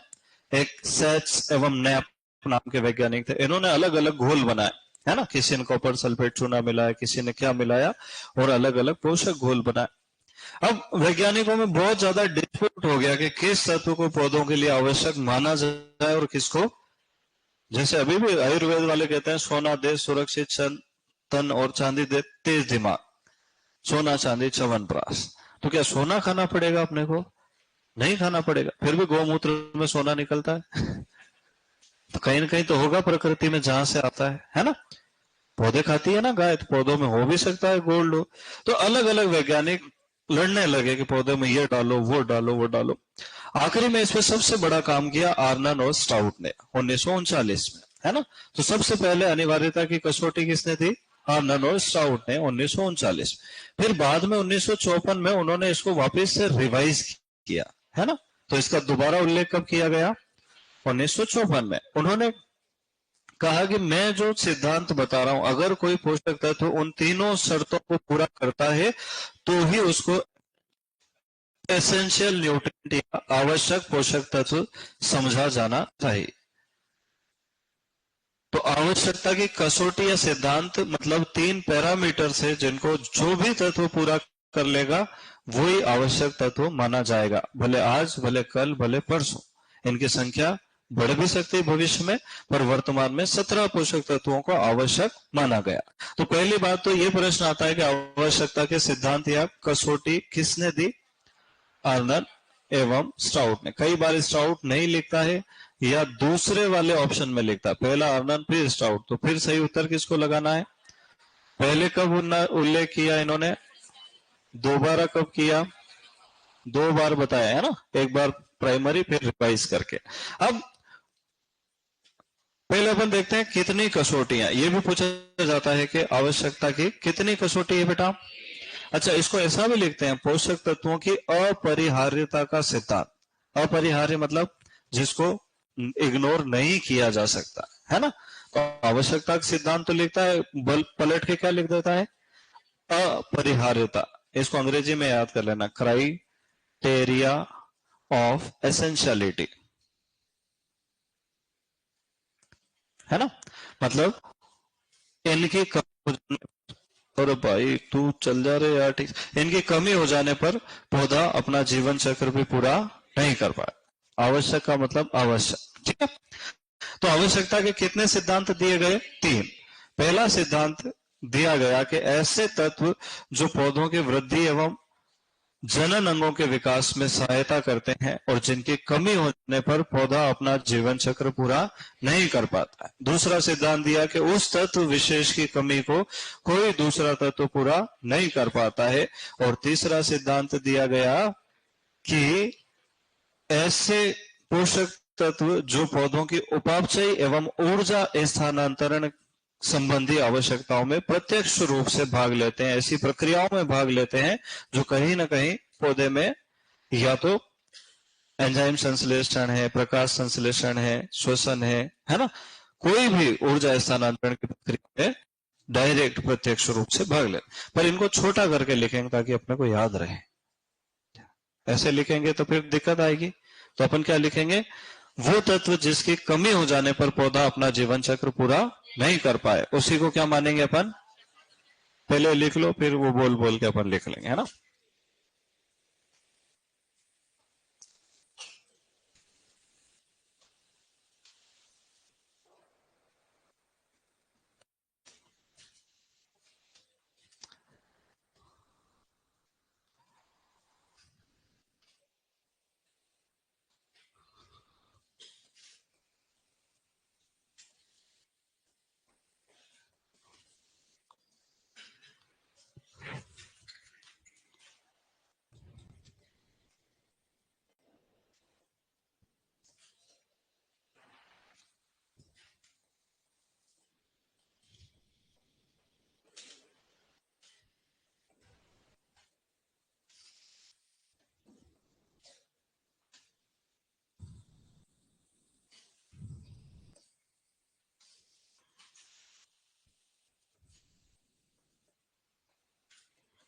इसके अपवाद अपवाद अभी नहीं लिखाऊंगा, आखिरी लिखवाऊंगा ना। अपवाद याद करने में रह जाते बच्चे सारे, कि वेनेडियम मोलिब्डेनम को एक्सचेंज कर देता है। उस तत्व विशेष की कमी को कोई दूसरा तत्व पूरा नहीं कर सकता, है ना। वह तत्व पौधों की उपापचयी क्रियाओं एवं ऊर्जा स्थानांतरण में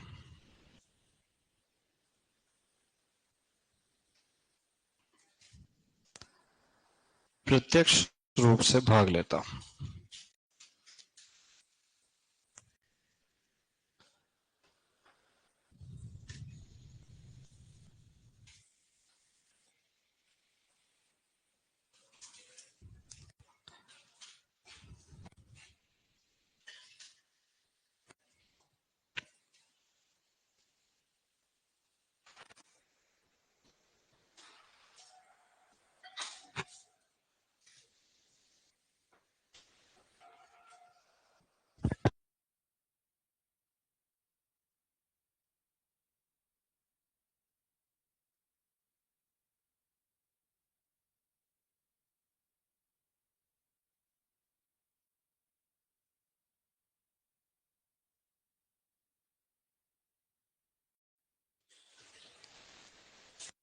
लिखो, वे तत्व की कमी होने पर पौधा अपना जीवन चक्र पूरा नहीं कर पाता।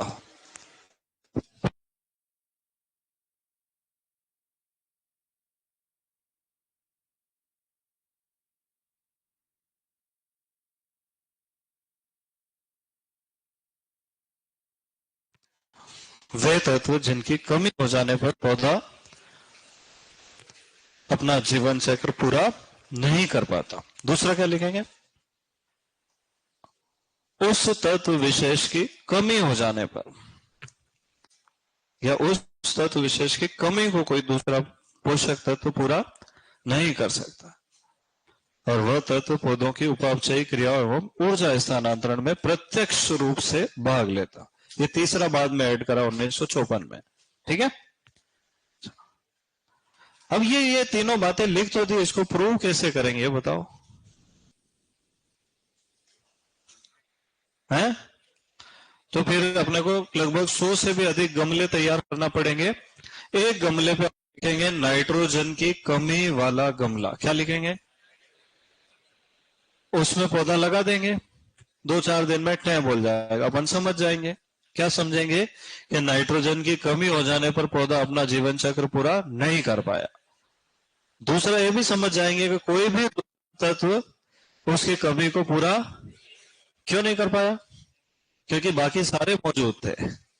नहीं समझे? अरे समझे कि नहीं? सारे उपलब्ध थे ना उस गमले में, तो सिर्फ कौन नहीं था? तो ये दोनों क्लियर हो जाएंगे। फिर तीसरे के लिए थोड़ा ज्यादा साइंटिफिक होना पड़े, है ना, अलग। इसमें काफी लंबा समय लग गया तीसरे वाले को आने। अब ऐसे कुल आवश्यक पोषक तत्वों की संख्या कितनी है बेटा? 17। लिखो, टाइम ही हो गया, ऐसा तो लिख लो।